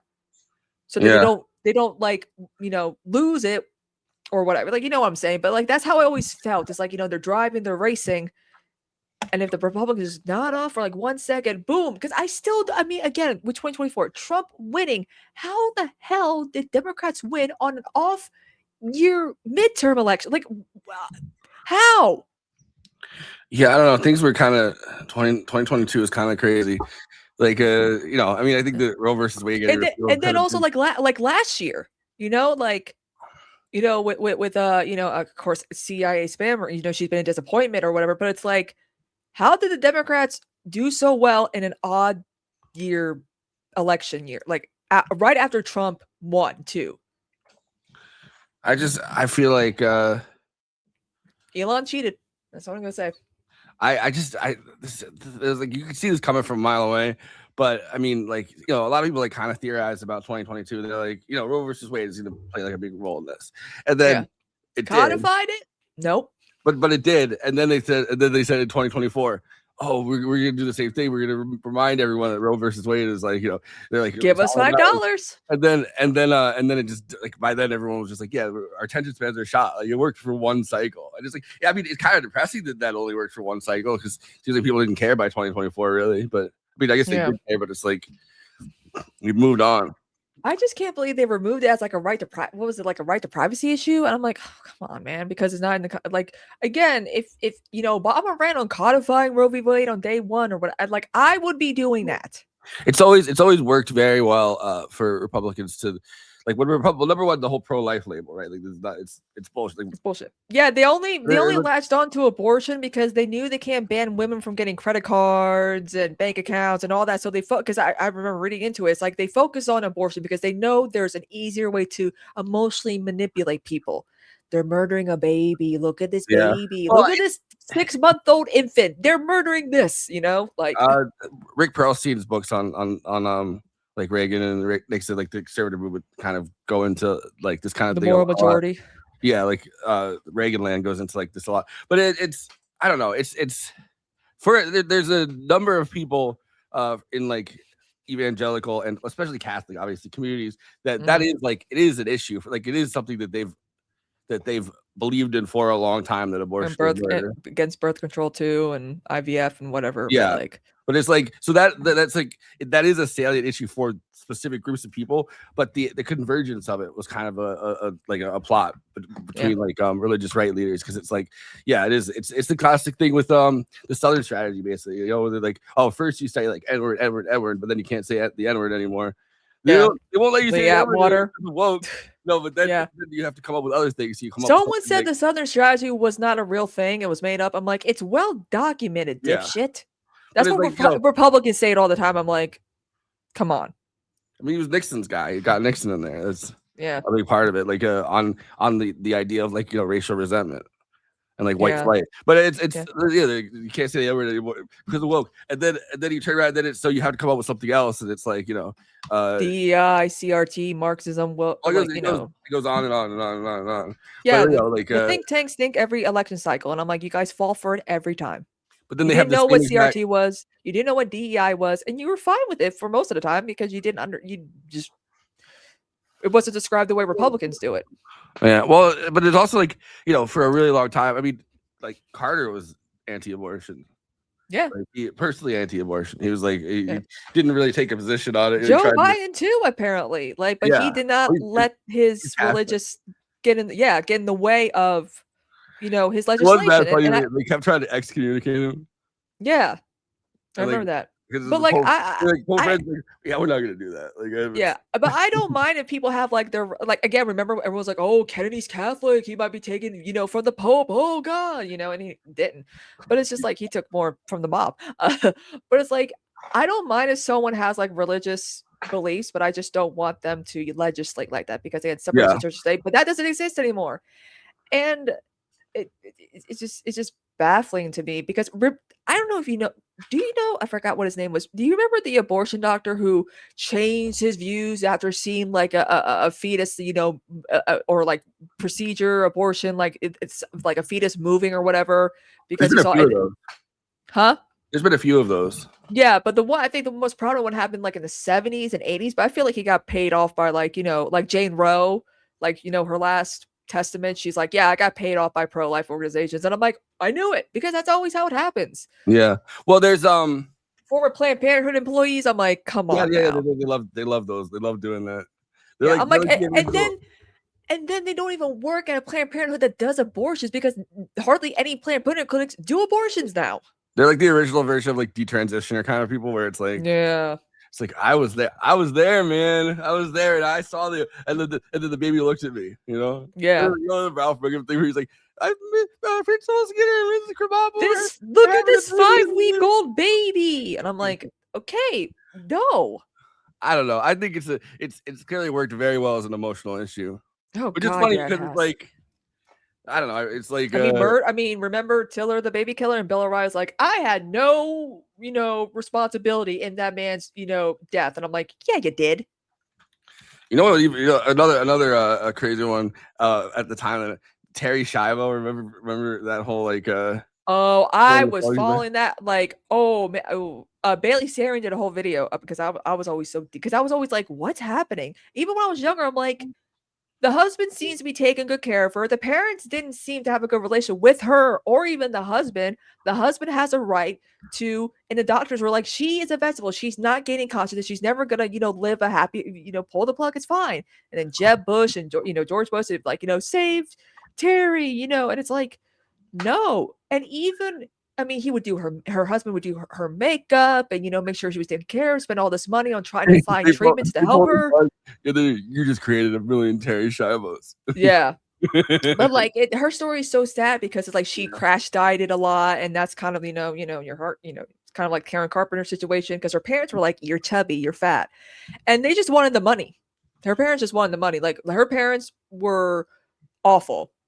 And even when, and it took a while for him, like, I think near the end he found like another woman, but even she was helping him taking care of Terry and all that. So like her husband, they try to make her husband to be like this greedy guy who wants all the money, but he's like, no, all this money is going towards Terry and her health and her care. The parents want the money because they just want the money. It was the same. I feel like in my head I connect Terry Schiavo, that case, with the stuff about like human growth hormone and stem cells and all that. Yeah, exactly. That exact time period is like the same kind of. Yeah, that was all happening at the same time. Yeah, it never, like, a lot of those didn't really ever catch on because it's like the way abortion did or something, right? Like, I mean, at the time it kind of did, but it's like it's not like they're not issues that have had salience. Like you don't hear anyone talk about stem cells now or anything. Mm-hmm. I don't know. It's like, but it does feel like it was very easy, especially like in the 70s and 80s and 90s, to make people run away from like it still works. Like they would run away very quickly from the idea of like a late term abortion. Like if you try, like, in a debate or something, right? Like you debate politicians debating, and it's like, oh, they support late term abortions, or they support abortion on demand. Yeah, or a post-birth abortion. I'm like, that's not a thing. Also, this is my whole thing. Why in the world would a woman go through 9 months of all that nonsense that is called pregnancy, a beautiful thing, mind you, and just decide, I'm just gonna abort this thing? Because no one does it. Want to be a roadie, man. Yeah, but like it's just so funny. Like if I was, debating a male politician about, I'm like, do you hear yourself right now? You think a woman goes through like 9 months, 8 or 9 months for the whole pregnancy, and then decides, I just want to abort this now. I can't do this. No. The problem with this exact thing, with the way conservative kind of argumentation works, right?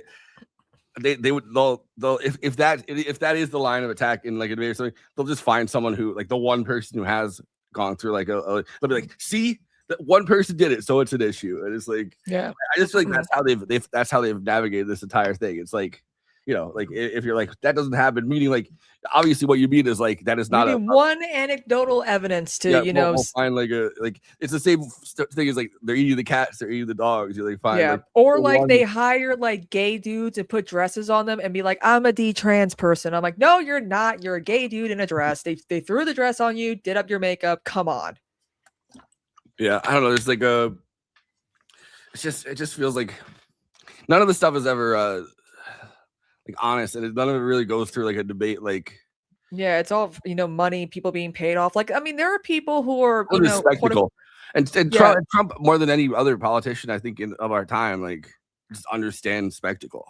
Like, that's all it really is. Is like, because I mean, there are people who are D-trans. They have unfortunately with the way things are now, they have no choice sometimes. But or like they experimented, they did like hormone blockers or whatever, and they're like, you know what? I'm fine or whatever. It's just so funny that people are like, tomboys don't exist anymore. I'm like, yeah, they do. They literally did try to say women were babies for fun, and then you meet like, and then everyone's like, oh my god, and everyone's like, we're fucking joking. Oh my god, we triggered the libs, we triggered the conservatives. But then you meet like I don't know, like I've had quite a few friends that like have had an abortion, and like you like just talking to them for 5 seconds, you see like how traumatizing it actually is to have to make that decision. It's like because some women do want a baby, but like is financial situations it can't wrong time. And I know my biology teacher had a friend who was she was very outgoing and popular. Then she got pregnant. She wanted an abortion. Her parents said no. She's keeping the baby. Mind you, she's going to keep it. So that means raise it, right? She goes through all the pregnancy, and then she gives birth, and her parents were planning an adoption for the baby behind her back. After growing attached to this thing for 9 months, mind you, and it was a closed adoption, she got so depressed, she became basically a homeless drug addict, and she would always remember like the baby's birthday and all that. And I'm like, that's why. And that kind of made me more like pro-choice, because I don't know if you saw like in high school, like or whatever, girls with like the red tape saying life, and I'm like, you're annoying. What are you doing? It's also like the story of like why it even became like like why something like Roe versus Wade was necessary. Like the amount of women, rich women, of course, could just you go to a different rich women, all the mistresses that Trump got pregnant probably. Getting back alley abortions like is a very real thing that happened when abortion wasn't legal in America. And it's like a lot Dirty of Dancing in New Paltz. In New Paltz. I don't get an abortion in New Paltz, guys, because you'll have a folding table and a knife. Somebody posted a clip from Dirty Dancing on the abortion. I was like, they lives in New Paltz. Some of my friends with, they were like, oh yeah, it was in New Paltz. I was like, wait, that's not why. I don't like that's like a real like I just like you also have to think about like it's the hygiene of like surgical instruments and stuff. Like it's gotten a lot better in a very short amount of time, and it's like. But I feel like they need to do a better job at trying to do pap smears for women, because I'm sorry, that shit is so uncomfortable and painful. Because some of us have like that like weird psychological trauma down there where like anything hurts. So like I was literally like, they're like, you gotta relax. And I'm like, I can't. It's so painful. And she's like, oh my god. I'm like, yeah, this is why I try to avoid these things. I'm like, can't you just find a different way? And I see like the TikToks of the girls doing like like the clamping dish like a silverware or whatever, like when you want to pick up like a hot dog, they're doing this, and it's like that's exactly how it feels. It's so meanwhile you just have to cough. No fair. The only thing men and women have in common is colonoscopies. The only thing the fear is like the nurse is feeling it, and then like you get hard and you're like, no wait, I'm not trying to like, yeah, what's funny too, my dad woke up during his colonoscopy, and they had the thing down here and the thing up there, and he freaked out. I'm like, how do you wake up from that anesthesia? Give me some propofol. I'm not gonna tell the story. I told you the story about my brother's having to get a colonoscopy. And I don't know. He just recently had to get one, and he was telling me about it. I was like, I'm never doing that. I definitely am. We're 3 feet in. Wait, what? How? But he's like, I don't know. He was telling me like I was like, "Hi, this sounds like I don't want to do it ever." Yeah. Nah, I'm good. I Everyone's mean, like, you got. I definitely at some point I'm gonna probably have to start getting screened for like pancreatic or what, not pancreatic, like prostate cancer and stuff, because every guy now does. But it's like that does not And sound like something I want to do. I would rather get my breasts squeezed real hard. Again, they could do a better job at this stuff, right? But apparently not. But then have them shove like a speculum and then like a giant like COVID style, Q-tip and scrape, and then I bled a little. They're like, we might have to do this again. I'm like, please no. Yeah, I don't know. They've gotten a lot better at cancer screenings though. Yeah. Like within the last few years, they can catch Yeah, it. and detecting like a genetic component. So if you have the resources, you can get like with Angelina Jolie, and all that. Because I mean, there's so many women who are like, I just want a hysterectomy. I'm not gonna have kids or whatever. And the doctor's like, are you sure though? Because you be young. And I'm like, no. I mean, I even told them like I would sell my eggs, but my eggs are too old. Like I'm 30. Like I looked up I thought about selling, giving my eggs because you make a lot of good money from doing that. But I'm like, oh man, I'm too old. I keep getting Instagram ads that like, donate your sperm today. Like, oh God, can you imagine how many Forrest Millers would be walking around the planet? But it's like I was just kind of it's crazy that like to do it as like an Instagram ad, like yeah. I was on. I prefer the donating what about it's just the donating plasma ones? Like do those. Like donate your eggs. It's funny, like we want your sperm. Give us your sperm. Yeah, they're always like they try to make it like really relatable or whatever. Like so yeah, like here's the DVD. Just go in this room. But like no, I mean like these Instagram ads. It's like a guy in a bikini like this looking out into the sunset. It's like he just got money for his sperm or something, and it's like. I just think it's so funny because it's like they really do it the way it's like here, get into a room, watch this DVD from like 1972, and it's like men are like I can't jerk off to this. This is very steep. What are we doing here?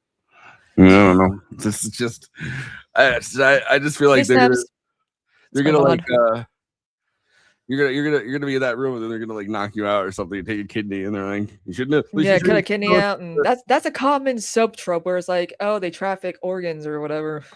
There's the I don't know, I feel like it's like, well, you shouldn't have answered the Instagram sperm ad. I don't know what to tell you. Yeah, I got $7 from the Facebook privacy leak and I'm like, yay, I'm rich. Oh my God, $7 look at him. A vial of Instagram sperm. Oppy boppy. Aw. Yeah. It was so funny. McGraw was going like clockwise, chasing his tail, and then counterclockwise for like 5 minutes. And I'm like, and then he finally gave up. And I'm like, I feel McGraw is like special. Like he's kind of dumb. This one is pretty smart. But I mean, they do listen. Like they know the word no. They know not to go near the food or whatever because we never fed them table food. But it's like McGraw's just off. when I adopted a cat during the pandemic with my ex, the first one we got was like a little special. Just a little. Here we go. Yeah. It was so cute though, like in a very cute way. Yeah. Like in the kind of way where it's like like one time I remember like he fell down a ladder. He climbed a ladder. Oh no. Yeah. Yeah, McGraw tried jumping from like he did not land on his feet, and I was like, that was the moment I knew like this is like a little bit of a special cat. Yeah, because my mom's bedroom door, we have the little cat thingy, but like the cat jungle or whatever that they have, and we have it, and then there's the love seat or the couch, like this amount of space, mind you. And McGraw tried jumping from the couch to that thing, and he like fell, but he managed to catch himself on the cat tower or whatever. And I'm like, oh my God. Damn, Plasma's go over $75 donation during COVID, trying to get people to come in during a pandemic, but then the greedy companies started paying less after things started opening up. Damn, mine is like you could get paid like $7.50, and I'm like, what? I thought it was more than $75 for plasma. Yeah, I know people that I know people just donate their they healthy and they donate. I donate my plasma and I need cash now. Call JG. Oh my God. So I posted a video on Twitter of the one guy who's like, if you grew up in the early 2000s and slept with the TV on, and he did like all the famous commercials. And what are you doing? And like, JG Wentworth and, the Time Life, ballet commercials, all, and I'm like, oh my God. I'm like, this is why I don't sleep with the TV on. I sleep in the dark with my I noise let the machine. TV glow. Yeah. Did you see recently? This is so fucking depressing. John Oliver did a thing on like the structured settlements, like what those. Yes, I reacted to that and I was like, this is so sad. It was the most depressing story I think because people are like giving these JG what like $1 million and only getting like 7, a few. I'm like, what are you doing? They're purposely like going after like retarded people, mentally challenged people. Like they were purposely going after people with like severe brain damage, and that's why they had a structured settlement in the first place. Yeah. And it's like, and then getting them to sign these contracts and then coming back and plaguing them with calls being like, oh, I know, last time you sold us for like, and they didn't even explain to them that it's like 20 or 30% on the dollar. It's like you win in the lottery, you go to the casino, you have all this money. What are you doing with it? Keep it. And I said this before, if I was ever a trillionaire, I'm constantly donating my money. I'm like, I'm gonna solve world hunger because it costs more for Elon to buy Twitter than to end world hunger, mind you. Like that was crazy. The story of like most people doing the lottery is like is grim. Like I'm just over here like, look, if I ever, because again, as someone, I feel like people who are born into wealth are very selfish, but then there are people who still stay grounded and like know what responsibility is and helping people. Because if I were, again, like if I ever won the lottery, I'm giving everyone who helped me these last 5 years something, a good hefty amount. Like, here you go, thank you for helping me, because it's the least. I mean, saying thank you, but like, I feel like want to do more, because one time I've told a story before, but there was like a homeless woman in the Publix parking lot, and she made like paper roses, and she was asking for money for groceries, whatever, and it was going to start to rain, to storm, and we were like, ma'am, we live right around the corner. Do you want to stay here for a few hours? Nice home meal, you could take a nap, rest. And she's like, oh, thank you. And then she was like, I want to be back in the Publix at this hour. I'm like, okay, it's fine. Just little things. It's since Hurricane Helene, we've seen more and more people on the streets in my town, and it's really heartbreaking. There was a lady outside of the grocery store, this is when I went to the movies. Which movie was it that I saw that this was happening to? Oh, it was when I went and I saw the Bride of Frankenstein, the bride, like the bride. So outside there was this older black lady that was sitting out there, and then I was at the grocery store getting groceries because like they're in the same kind of plaza, and my mom noticed her and was like, hey, can you get her a sandwich or something while you're in there? And I did. I felt good about it. And then she was telling us that her son was gonna come pick her up, but she doesn't know where he's gonna be. Like, I don't like this thing. And then I saw like the same lady recently, like sitting in a different part of town, clearly having been there for like days. And it's like clearly, I think it's like it's like definitely an alcohol problem. Yeah, because there's this one guy with like a big like lab, and we see him all the time. Because that town doesn't have like a homeless shelter. The only thing we have is like a shelter for like abused women to help them, get out of the situations, called the Cumbie Center. So they don't really take men, obviously, unfortunately. But like when it was Christmas time and our car battery wasn't working, I had to walk miles to get my mom stuff in the gas station. He was with his dog against the Target building, and people, because it was Christmas time, people were giving him so much stuff like foods and clothes and stuff for the dog. And I'm like, I'm gonna get this guy something, And I did. I got him, like easy things that he could eat, like granolas and stuff like that. And oh god, what else did I like? Some shaving, toiletry stuff, because I mean he was already getting a lot of that. And it just felt so bad. But I'm glad that I mean, he's well known because we see him sometimes just sleeping like in the grass with his dog near some stores, and it's like we'll have like he'll move around, obviously. We'll have like, I don't know, like 2 or like at most 3 homeless people really in town, like at a time. That are like, I mean, when I was a kid, I think it was actually more but we're seeing teens now. But our thing was a little bit kind of weird because it was like, like they had those kids that would travel the rails. Mhm. Like New Paltz is technically like a spot on one of those things. So a lot of the kids would be like transient. They would transient kids. No, but it would be Yeah. like so they would be in New Paltz for a couple of days, going somewhere else. Mhm. But in terms of like more permanent homeless people, they would go to like rainbow gatherings and stuff like that with like the folk punk shit, which like we gotta get rid of folk punk. We just gotta get out of here. But Yeah. no, but the more permanent is like we'll have like 2 or 3 homeless people at a time, and it's like people Yeah. actually coordinate on like the whatever town groups and stuff to be like, all right, I'm gonna get them stuff this day or this time, and then Yeah. so And the it's like- blessing boxes. but if it was like a larger homeless population, it would be like the logistics of it would be like impossible, and it's like Yeah. What like- I don't like is a lot of us are noticing because for the Bernie campaign, we were making blessing boxes for homeless people as well, and toiletries, toothpaste, like the important stuff that they would need. But recently, a lot of people are putting expired food in these blessing boxes, and people are noticing this. I'm like, don't do that.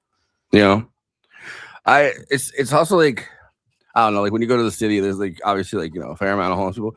97% of them though are like in shelters. Yeah. So it's like the people that you see on the street a lot of times in New York City that are like living on the street they like, come and go. well, they're just the most extreme cases a lot of times. Yeah. And it's like it's people that it's like very, very hard to help. And I don't really Yeah. it doesn't work. It doesn't work to like mandate. Like people always think that that's like gonna be the solution. Like I mean Spencer Pratt obviously thinks that. But like like there's a lot of like that's been a Off thing the for a while. homeless or whatever. Anna Kasparian It believes it.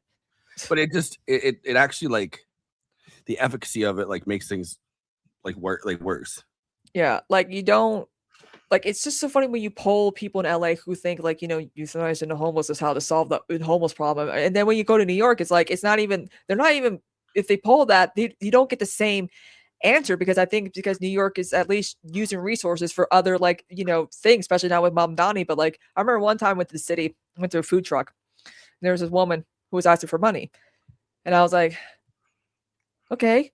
I'll give you a couple bucks, and would you like a meal too? And she's like, "Oh my goodness, thank you so much." Yes, because she was like, I was gonna get me like some chips or something because there was like a Walgreens nearby, and I'm like, "Let me get you some. You like chicken kebabs?" She's like, "Oh yes, please." And chicken kebabs, fries, a drink, a little dessert. And she appreciated that. Yeah, there's also like, I mean, look, it's the same as anywhere else, right? You have a lot of people put it's like a very small space.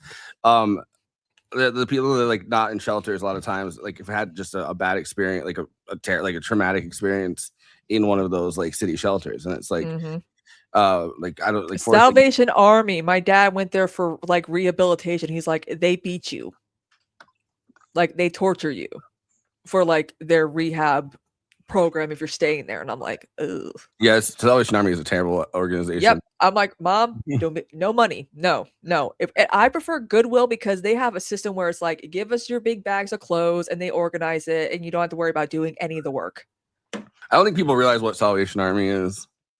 No. The Salvation part is very, very is very it's very religious driven yeah organization, obviously. Oh, they mean like they mean an art like a Salvation Army. Like, they mean that it's like they're you're gonna just whip God into you for whatever amount of time. Yeah, it is. Most people that work at Salvation Army are obviously not affiliated with the religion or anything though. It's like no, they're just ringing them bells. They also have like they have the stores and stuff, but like a lot of people get like decent jobs on that. But it's like if you actually go to their organization, it's like it's one of the it's militantly Christian. Also, too, like even though Goodwill has their issues, SPCA stores also are good. Donating stuff like your local like pet, whatever SPCA, and I'm like okay, and they're much better because like they're smaller. It's all volunteer, and they do appreciate getting a lot of stuff and sending it out and all that. It's the thing about like, well, I mean Goodwill too. I guess it's like more of the public-private partnership style, like corporate thing. But with like Salvation Army, like Christian charity used to be the like because they're like we saw welfare states as being at this time, right? Like in the early 19th century, like welfare states were seen as like demotivating and like so we didn't have one. So Christian charity was like they're like, well, if you're poor, go to the Christians. The Christians will take care of you. And it's so that strain of like that straight of like a Christian charity kind of thing is like yeah, it's still very much like a part of the American mythos or whatever. But it's like, I don't know, it's like you should be able to get help that's not like religiously motivated. Yeah. I just feel like you don't need religion to do charity, because it always ends up somehow being selfish. You know, you have to give the church, your mega pastor, whatever, all this money for like a private jet or weird like laser show with like Trump and whatever. It's just, I don't like it. Just, if you're a good person, I know some people turn to, religion for other reasons, but it's like, once I start seeing like my friends become like born agains, I'm like, oh no. I don't know, like if they find out you're like any kind of gay, bi, trans, It's like they were cool with it, but then they found God again. It's like, but like really? no, I'm saying like Salvation Army, like, they kick you right out of there. Oh yeah, they do. Yeah, they do. My dad was like, "Fuck the Salvation Army. They abuse you when you're trying to get sober, or you need a place to stay or whatever." It's like I don't know. It's insane. Like I don't know. I remember like it was kind of like the woke times where it's like it's like everything is kind of like people are always like, oh, this thing's shitty, this thing's shitty, this thing's shitty, like behind like, the people behind it. And I remember like, oh, Salvation Army is like incredibly homophobic, and like at first it's like, oh, sure they are. And then like looking into it, it's like, oh no, oh fuck, like it's like worse than you thought. Yeah, that was one of the ones that was 100%.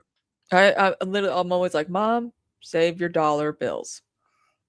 Yeah, I don't know. She's like, but I'm like, they're horrible. Look them up. Look it up, people. It's all connected. Just do like a donation for $1 for like, at the register or whatever, or for like, for the grocery store to give money, for some actual like organization or whatever. Like, it's not like, or like Toys for Tots or something. I don't know. There's other organizations out there that deserve the help. Kids. Huh? But not Cars for Kids. No. That was a weird story too. I was like, I've been knowing about that story, but like not. I've been knowing about that story for a while, but I'm like, I'm not. Yeah. Until people start talking about it. How do you explain it without sounding actually anti-Semitic? It's like, oh. I found the like Five-ish, the mascot. Yeah, a $5 bill that dances, and then the $5 bill has like another, like they make these videos where it's like their mascot Five-ish, and then they're like, we brought Five-ish to Israel, and he's riding a camel surrounded by like settlers wearing yarmulke, like Orthodox settlers wearing yarmulke. And I was like, I don't like this. Whatever this is making me feel like I'm anti-Semitic for watching it. But it's hilarious. Yeah. Like my boy Spencer did a video about it, and it's like, how do you explain without sounding? And he's like, and then trying to start, getting confused and trying to. I'm like, this is funny. He does really funny videos. They're so good. Like they have the two places, right? Like obviously Lakewood's the one that does Cars for Kids, and then a lot of their summer camps, which is what they really sponsor with. I mean, summer camps and also yeshivas in Israel, but their summer camps are a lot of them are in the Catskills, and then the other place, that the one that I'm like a little bit more familiar with is Kiryas Joel, because it's right, it's two exits down from me, near the Woodbury Commons, and that one is a little bit more like a lot of the people. Well, number one, like it is a large welfare scam. Number one, like that is true, but I mean, who gives a fuck? But like that is like if you're looking for like wasted fraud, I guess like that is where you would probably look for it. But the other thing is like a lot of them are like end up working for B&H Photo, which is where I get all the camera stuff. I don't care. I don't like they're a great camera store. They have really good equipment for like a good price. But like everybody that works there is part of like the same kind of ultra orthodox community in Kiryas Joel, because they own it. So there's one guy at the top that owns B&H, just like rich, and then the rest of them are on welfare. Yeah, crazy. Did you before we probably go, did you hear the story of Carrie Kennedy explaining the weird shit, psychopathic shit her brother did? No, I didn't. For like her infant, like her daughter, her kid's birthday party, he put a snake in the pool. He gave like a vole, which is like a mole in a whatever it's called. And like puts it in like a bag and shows it to the kids, and the snake attacks it. Like it's just psychopathic behavior. I probably the video of him grabbing the snake. Yeah, but it's just, but you can look it up. Snake for your birthday. Yeah, but it's like, Imagine, he's like my, and Carrie Candy also has like the, but it's like not as bad. It must be like a genetic thing somehow. I don't know where, but like her and Bobby Jr. and have that Susan same Collins condition. has that condition as well. But just the thing with RFK, the reason the RFK is so bad with this is Because he got the thing done and he tried to fix it and it made it worse. Yeah. He's like I'm running for president. I'm gonna try to fix my, because it's like it's a tremor. That's all it really is. But he's like, I'll fix my tremor, and then he puts steel in there. He puts titanium in there, so now it goes. And like, I mean, like Adam McKay has like the essential tremor as well, but it's not as bad. But like with RFK, he has like actual like 2 aphasia and like another condition that like, oh, we got a raid. I guess we have to stay here for a minute. If he wasn't, Yo, Jet, who rated us? I can't see. Anyway, do we ever rate? I don't. It doesn't pop up on my. Oh, left at the box. Okay, thank you. Right. Oh, Sandy, Right. yay! Awesome. We love them. Yeah, it's just if he wasn't a deeply weird and like insane person, like I feel like nobody would like. I'm not saying people would like RFK Jr.'s voice, but I feel like it wouldn't be as like, I feel like it's not. I can't listen to him. But I feel like it's not just that he has the voice; it's all of it, right? Like it's and the way he looks and looks like burnt leather or whatever. Yeah, I think it's all those things combined, and then he's got like he likes to work out and like the jeans, and apparently Bruce Springsteen does. But like but then you see his body, it's like he looks like Tara Reid circa 2007 with that botched tummy tuck. I'm like, I don't want to see that. He also like to have that body at his age. Have that body at his age. No, it's 100% like he's on gear. Like it's there's no way that he's not like on some kind of kit. So it's like it's that too, which is also like he's like, I want kids to be healthy, and then he's like you're clearly on either like HGH or you're on like testosterone or you're on like you can't like, and I mean Jack Schlossberg's campaign has been awful, but like when he talks about RFK Jr., he's like, he's not saying anything new. We know we need to, eat like lean protein, less carbs, take the vitamins, work out. This is stuff that we have always known. It's just the medical stuff is where it's like, okay, what the hell are you doing? You're anti-vax and all this stuff. Like there's nothing wrong when he's saying about, trying to get healthy, because he's saying stuff that's been said for a long time now. It's like, yeah, cool. But like, kids are not getting like their vitamin K shots and they're bleeding out of their eyes and stuff because parents are starting to like not just get like measles, mumps, rubella vaccines anymore, but like other treatments. It's getting to a point where people are not wanting to vaccinate their dogs against rabies now. Yeah, there are people that are anti-vax for dogs, which you're just gonna bring back rabies, like yeah, like Australia, they don't have it. But you're gonna create you just create a million old yellers. Yeah, because I mean we've seen videos of humans with rabies, and it's like it's really violent. They have to be restrained, and they manage. It's like when you take like angel dust or PCP or whatever. It's like yeah, it's like that's a kind of like a stereotype though, because the real thing that happens is your organs fail, and it's like like there are definitely people. I mean, you can't drink water anymore. Like when it gets like into like the brain, that's where like the behavioral gets out of control, but then like you finally get like to the point where it's like your organs just fail. Yeah, but it's like I don't know, like I think a lot of people mostly just have the organs failing part, but it's like you stop like it's a rejection of water. I mean, they used to call it hydrophobia. That's what used to be kind of the name for what rabies is. It's like you're afraid of water essentially, and you just and like so you spend your last amount of time. I mean, your organs are shutting down from that. You spend your last amount of time that you're like on Earth like in agony, and it's like. I don't know, but it's so sad. You just created an army of old yellers. Why is that a kid's book? By the way, they're like oh my god, it's like the episode of they made that movie. Bambi, Fox and the Hound. Like it's what was it? Where the red fern grows? Oh god. Yeah. That's another one. It's the old yeller. I don't want to read this. I don't want to read the sad like animals. They did like on the Animaniacs, like Sally the squirrel or whatever, Slappy the squirrel, and her nephew watches like Bumby, and he's like, Bumby's mom, ah! And then he meets the actress, and then they watch like Old Yeller, and it's like, oh no, and he's like, oh no, and she's like, oh god, here we go again.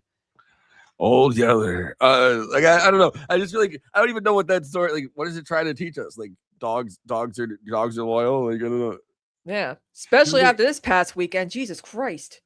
Yeah, that really bummed me out seeing that yesterday. Yeah, seeing the video with it when it's unmuted, I'm like, no. And I didn't do that. I didn't.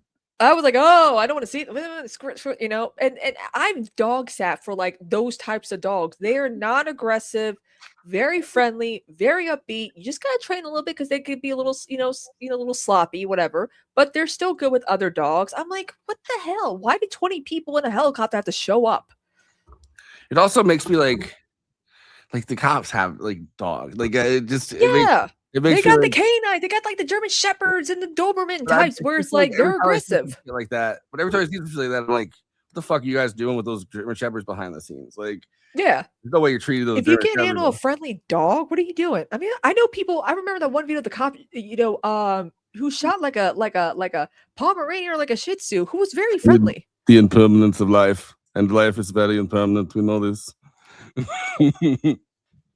I'm glad that they're getting like all this money for the GoFundMe so they can definitely sue. I know I have a feeling this story like really like because it happened in the Knicks. We realized why there was noise and all that, and also and it's a black family that was impacted, and it's crazy.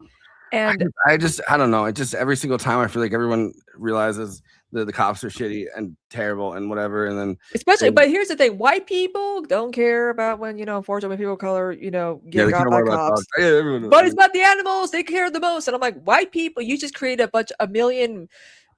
I don't know what, but like white people are very concerned when a cop kills a sweet dog. I guess I'm just so like they then they kill. I mean they've. If you look up how many dogs they kill a year, it's actually a lot. But yes, like thousands. If you and then we could start out after this part, I guess. Mm-hmm. But it's like I'm so black-pilled on just the idea that Americans will ever like every single time we've ever like had something the cops will just like hate us, and then everyone reacts to it, and then but then we move on. But then you like hit a wall, where it's like, yeah, we still need them. Or like we still, and it's like I'm not saying like I'm not even like I wouldn't even call myself like a police abolitionist, but like I don't like it just seems like they just don't stop crimes. Again, my house has been robbed 3 times, and they were like, "We're not gonna do fingerprints because they probably wore gloves." I'm like, "Well, how do you know?" Well, this is a common thing. Well, how do you know this happened at this house 3 times? I don't know. It just it just feels like you hit a wall with right-wing media is obviously a big part of it. It's like and like the cops have been very, very like police unions have been very, very good at hammering well, you need a bad guy in your neighborhood to stop the worst guys. It's like I don't want either of you guys in my neighborhood. I don't want bad guys or even worse guys. Brings a situation like what happened this past weekend. Social workers, cops should not be doing the welfare checks. It should be social workers leading the way, and then maybe have a cop if anything's actually bad. But again, we know what happened. Yeah, I don't know. It feels like everyone hits a point, but it's like I don't know. Cops scare the shit out of me, to be honest. Like I mean, fun story. Before we go, fun story. I kept telling my mom, "Hey, mom, it's been over a year. You gotta change your tags, because she's like, oh, we got car insurance. It'll be fine. We won't." And then this morning, a cop pulls us over, and my mom's like, "Oh my god!" I'm like, "What's happening?" She's like, "Getting pulled over." I'm like, "Oh no!" I'm having like a panic attack and freaking out because I just hate cops, and I'm like, I need money. I got bills and stuff. $155, and then we got also paid for the new tags, the registration, and the late fee too, and it's like, oh Jesus Christ. But I do have people who are helping me out with that, so that's good. I want to get that out of the way. Sometimes if you go in and you try to argue it, they'll work on it. Well, my mom did a thing like, "Oh, my husband usually does that. He died a few months ago," and I'm like, oh, okay. Maybe it'll work. I don't know. I just but it's I always do like the crocodile tears. You gotta hit those quotas, especially in those small towns where you have to go 30 miles an hour. Don't go 31; they're still gonna pull you over. But it's just so funny because every time we've gotten pulled over, like I'm always like, bursting into tears, freaking out, and the cops are like, "Man, it's okay, don't worry." And I'm like, I don't have it. It's just so funny. But like, I do freak out. Like, I do burst into tears and cry and stress out and get panicked and all that. And my mom's like, my daughter just has a thing with cops. And I'm like, that. Then I get really bad anxiety having to deal with cops. But then Yeah, because you've had a lot of experiences. I've had bad experiences with cops, and I've had good experiences with cops. They haven't all been. I mean, the thing is, the cops have been like, very gentle, like, "Oh, ma'am, your tags," and my mom's like, "Oh, I'm so sorry," and I'm like, whew. But like, I told you that one story about the deer situation where the cops just assumed the worst, and all that, it just really messed us up for a while.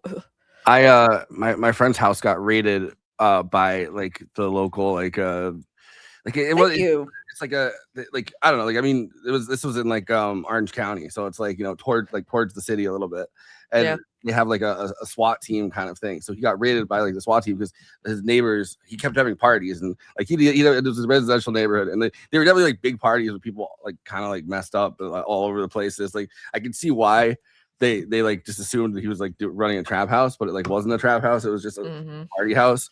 So one day we were all watching TV there, and then all of a sudden I still thinking about it, like blows my fucking mind. I saw the flashbang go off, and I was like, what the fuck is that? And then all of a sudden they just all ran in and pointed guns at it, like they're like, get on the ground, and like they were searching his house. They left his dogs outside. Dogs again in the story. So like he had to make emergency calls to like his neighbor to bring his dogs inside, because they didn't even bother to like put the dogs back in. They didn't even bother to clean any of it up. When the cops come to your house and they didn't find anything, so it's like they messed up his entire fucking house, smashed everything. For nothing. Yeah, but then didn't even bother to like. It was like a $35,000 operation, I think.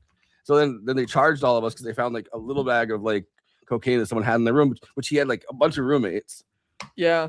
And so they tried charging everybody with this one tiny bag of cocaine that somebody had in their room. That wasn't even like, they weren't selling it. It was just their own whatever. And so I had to go to court for like 6 months over it. And they still stole my $300 that you put the money down for. They still, because they always make sure to hit you with something. They're like, oh, it's a noise violation or whatever. Yeah, something stupid. Because I remember one time we were going to Florida, and we were driving, and we you gotta go south or whatever, and we didn't know where we were going, because all of a sudden we're in front of SRS, which is like a government, facility, if Al Qaeda was smart, they would have actually like hit SRS instead, because the entire like Eastern would be like gone of the United States. But whatever, I guess they don't have vision, I guess. I don't know. But like we had guns pulled on us, and we're like, whoa, and they're like, who are you? And I'm like, we're trying to get to Florida. And my mom had like Jersey girl hat on, and the woman's like looking at her, and not like, she's like, are you sure you're this woman? I'm like, take off the hat, Mom. She's like, they're like, oh, okay. And I'm like, why were you scaring us? Yeah, they finally they don't have to pay for it. Yeah, that's what they did. They and they charged 12 people with, they had found like less than a gram of coke in somebody's room. Not not even someone that like, I don't remember. Close it down the toilet. They probably didn't know where it was. I think it was just in their room. Like it wasn't even, like they didn't even know it was there, and they weren't selling it. And they tried charging 12 people with it, all like everybody with felonies, and then they're gonna split it up between everything.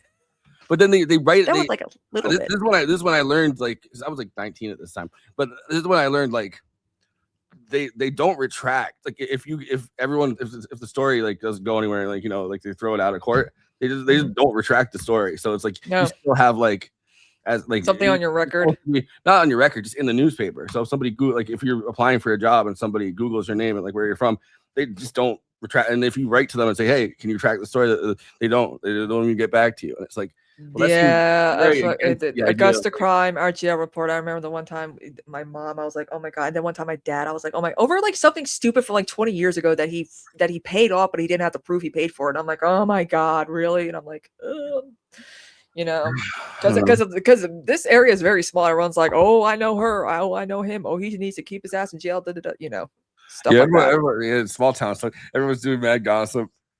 Yeah.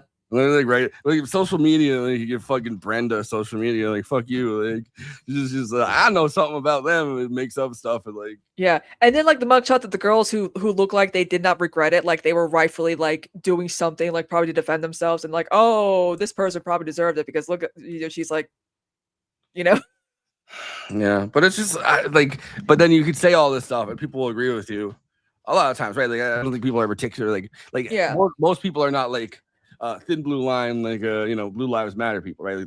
But then you hit a certain point and then crimes kind of come up again, which it's always cyclical, right? Like, and then all of a sudden they're like, well, we can't do anything about the police. The police, they protect us, and it's like, I don't know, like. If 5% of what police do is protect you, and 95% is graft, corruption, killing dogs, killing people, like black people, like there's a whole list of things that come with. I'm not even just saying. And they get all the money, all the militarized style of U.S. policing, right? Like, yeah, conservatives hate unions, but they love the police union, and I'm like, you're hypocrites, as always. And I also kind of wish that the AFL-CIO would kick out the police union. But anyway, there's like but it's like, I don't know, like the whole list of other things. But it's like, if 5% of what this style of policing does is protecting you, and then 95% is all this other fucking bullshit. It's like, you think that maybe we think about another kind of solution or model, but no. Yeah, it's funny because a lot of people are like, oh, Mom Donnie's for defunding the police. I'm like, Jessica Tisch, and also he's giving more money to the police. What are you talking about? It's like they think that if there's zero crime happening in New York City, it's good. But it's like they'll find like 0.0001% of like a thing happening when millions of people are there, and it's like, come on, people, seriously, crime is still going down in New York City. Yeah, but he is like, Mamdani was like, because they say that Democrats were going to defund the police. Like, you'd be the most pro-police Democrat. They're like, oh, they want to defund the police. And like, at least Mamdani really was a guy that was like saying shit. Like he apologized for saying that the NYPD was racist, homophobic, and just like, this is a true statement, dude. Like, what the fuck? Why are you apologizing for that? Him and AOC are Libras, and we all very like to try to be fair and kind, and then it kind of backfires. But also, we should elect more Libras in office. People understand that this is a toxic political issue. Apart from the morality of it or the ethics, is just it's an issue that like they can't do anything about. Like, it's essentially, and it's like, if you want to do stuff about other things, this is an issue that has to be thrown on the thing. But it's like, it seems like a pretty big fucking issue to whatever. Yeah, because a lot of people are like, oh, we'll defund the police. I'm like, well, what else? What is a catchy slogan? What should we call this like, what do we call it instead of defund the police? I mean, it should have been called police reform, is what it should have been called. I think defund was actually. But that's not catchy though, Forrest. We need something bold. Black Lives Matter, Medicare for all, defund the police. I do think that kind of the idea of we're discussing a lot of stuff here. I do think the idea of defund the police I don't think it was a good slogan. But still, that's besides the point, right? Like, it's, I don't change the police. I don't know. Hope and change the police. Hope and change. But we should probably promo. We should probably promo the tomorrow we are reviewing the new. Sorry, I'm doing the Emily Blunt noises. Wait, I had this idea where, like, I don't know how I would edit it together, but it's the Emily Blunt going, and then the girl from of Hereditary going. Yeah. Yeah, Exactly. I remember one time I watched Hereditary, and then I was walking around the house going, and it freaked everyone out. But so we're gonna be doing Disclosure Day, Discord disclosure. Talking about that, we've all seen it. We're gonna be talking about it. So catch our review 8 p.m. Eastern time tomorrow. Yep. And I don't know. I think that's it. I don't think I have anything else to say. We talk too much, but that's good. People love us. Hey, well, we skipped 2 weeks in a row, to be honest. Yeah, we got to catch up. All right. Bye, everyone.